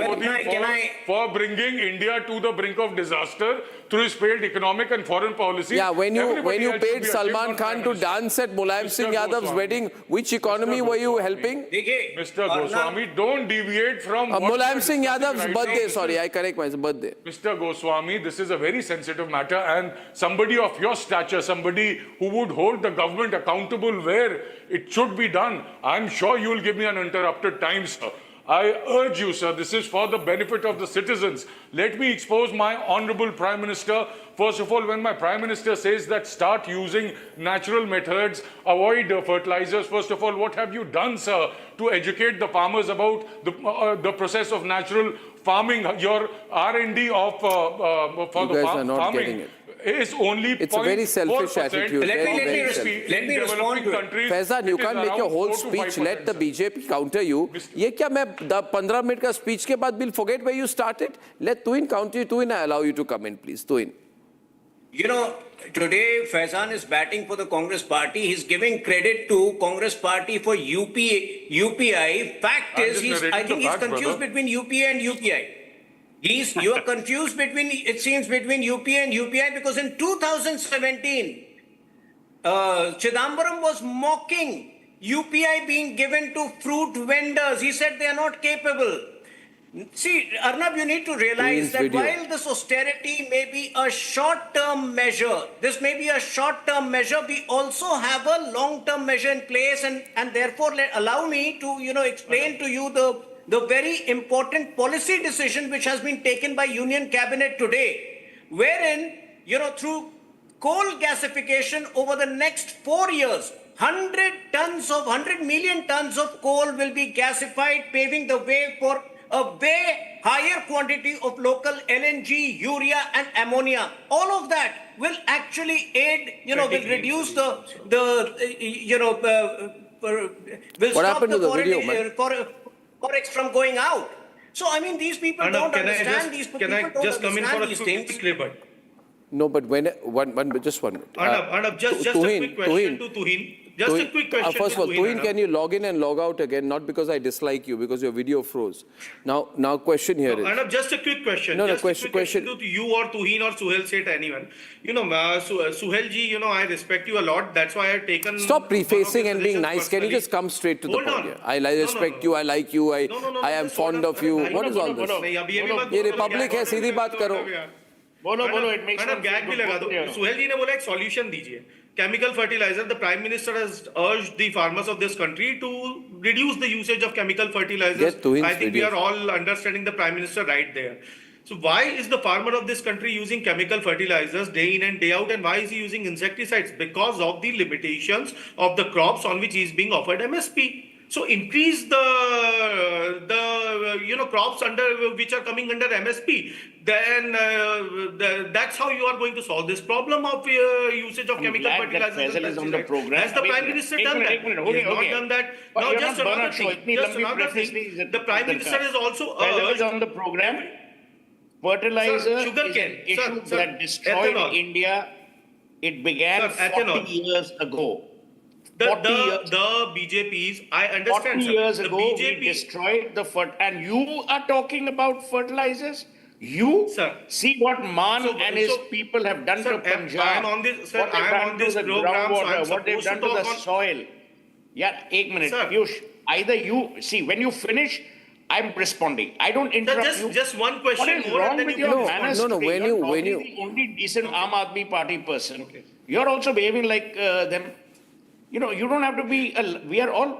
No, sir. I am an Aam Aadmi, but I'll give you the time, sir. Thank you. So my point is, let's focus on the issue at hand. The issue is, does India need to conserve energy? The answer is yes. Has the Prime Minister made the right call? The answer is yes. Should citizens be supportive? The answer is yes. Of course. Do you need to play politics even in this? The answer is no. It's simple. Sir, that's your take. There is no take. It's not his take. Piyush, I need to get Sanjeev on this. It's not his take. It's not his take. Only people who do not understand. Piyush, can you please? I'm getting Sanjeev in. My point is, viewers, only people who do not understand global supply chains, don't understand economics, don't understand geostrategy, don't understand international relations, will talk like how Rahul Gandhi is talking now. The fact of the matter is, let's take the example of one country whose economy has not collapsed. By the way, one of the wealthiest countries in the world, one of the richest countries in the world, which is a country, one of the best governed countries in the world, which is Singapore. Now, in Singapore, the Prime Minister is saying, listen, things are going to get bad. You know, we need to prepare. You need to stop doing this, stop doing that, stop doing this, stop doing that, reduce fuel, be careful, you know, save dollars. Why is he saying that? Because, and people are saying, of course we will help the country. Of course we stand up for Singapore because we are Singaporeans. It's only in India that we have this unique species of people like Faizan, Sanjeev, who will see a potential political opportunity in everything. No, Sanjeev, now you accuse me of something. Let me. I'm not accusing. I'm saying you're seeing a political opportunity. Of course, what do you mean by you're not accusing? Yeah, but I'm letting Sanjeev take you on. No. Even Sanjeev will take you on today. I will not apologize, backtrack or anything. Speak, yeah. Please let Sanjeev speak. Sanjeev. So, Arnab, yes, there are two aspects to the story. I think Sohail just said what the Prime Minister has said and his 7 steps he has outlined. I think we should all, as good Indians, good citizens, should support those measures. Yeah. Also, there is a global crisis and which has precipitated this situation. We agree. So till here, I agree with you and the Prime Minister and the government and everybody. But 2 things or 3 things we need to remember, Arnab. We were the worst performing, amongst the worst performing stock markets in the world before the Iran crisis happened. Our currency, since this government has come to power... Amazing. Very often, when I say our stock markets are doing very well, then you say the stock markets are no indicator of the economy. So, sorry. I'm surprised. No. We are the worst performing stock market in the world. We are the worst performing currency in the world. Our exports are zilch. Our software industry is under a big question mark. Our government is very good at politics, but very bad at policy. They don't have a handle on the economic situation. You are sounding like an English literature professor without any numbers. In his measures. You must talk like a professor of economics, not literature. But we have missed the economic bus. We have missed the economic bus. It's a general baat hai. Listen to Ruchir Sharma, you listen to Samir. Ruchir Sharma does not even live in India, yaar. What are you talking about? What the hell does he know? Comes down once a year to give an interview to someone. Arnab, Ruchir Sharma, come on now, please. $30 billion FII have sold in the last few months. It's a record sell-off. They know something which you and I don't know apparently. They know their value of their money. That's why they are selling. And nobody is really getting the economic situation, handle, policy right. The general batein hai. Is zilch. It puts off people across the world. Everything we are taxing from bonds to, and while things are falling down. And I reiterate, I support what the Prime Minister said. No, you don't. Under this situation, we need to stop buying gold, we need to conserving fuel, we need to not... But those are facts. We are the worst performing stock market. We are the worst performing You repeated currency. that 10 times. We are amongst the worst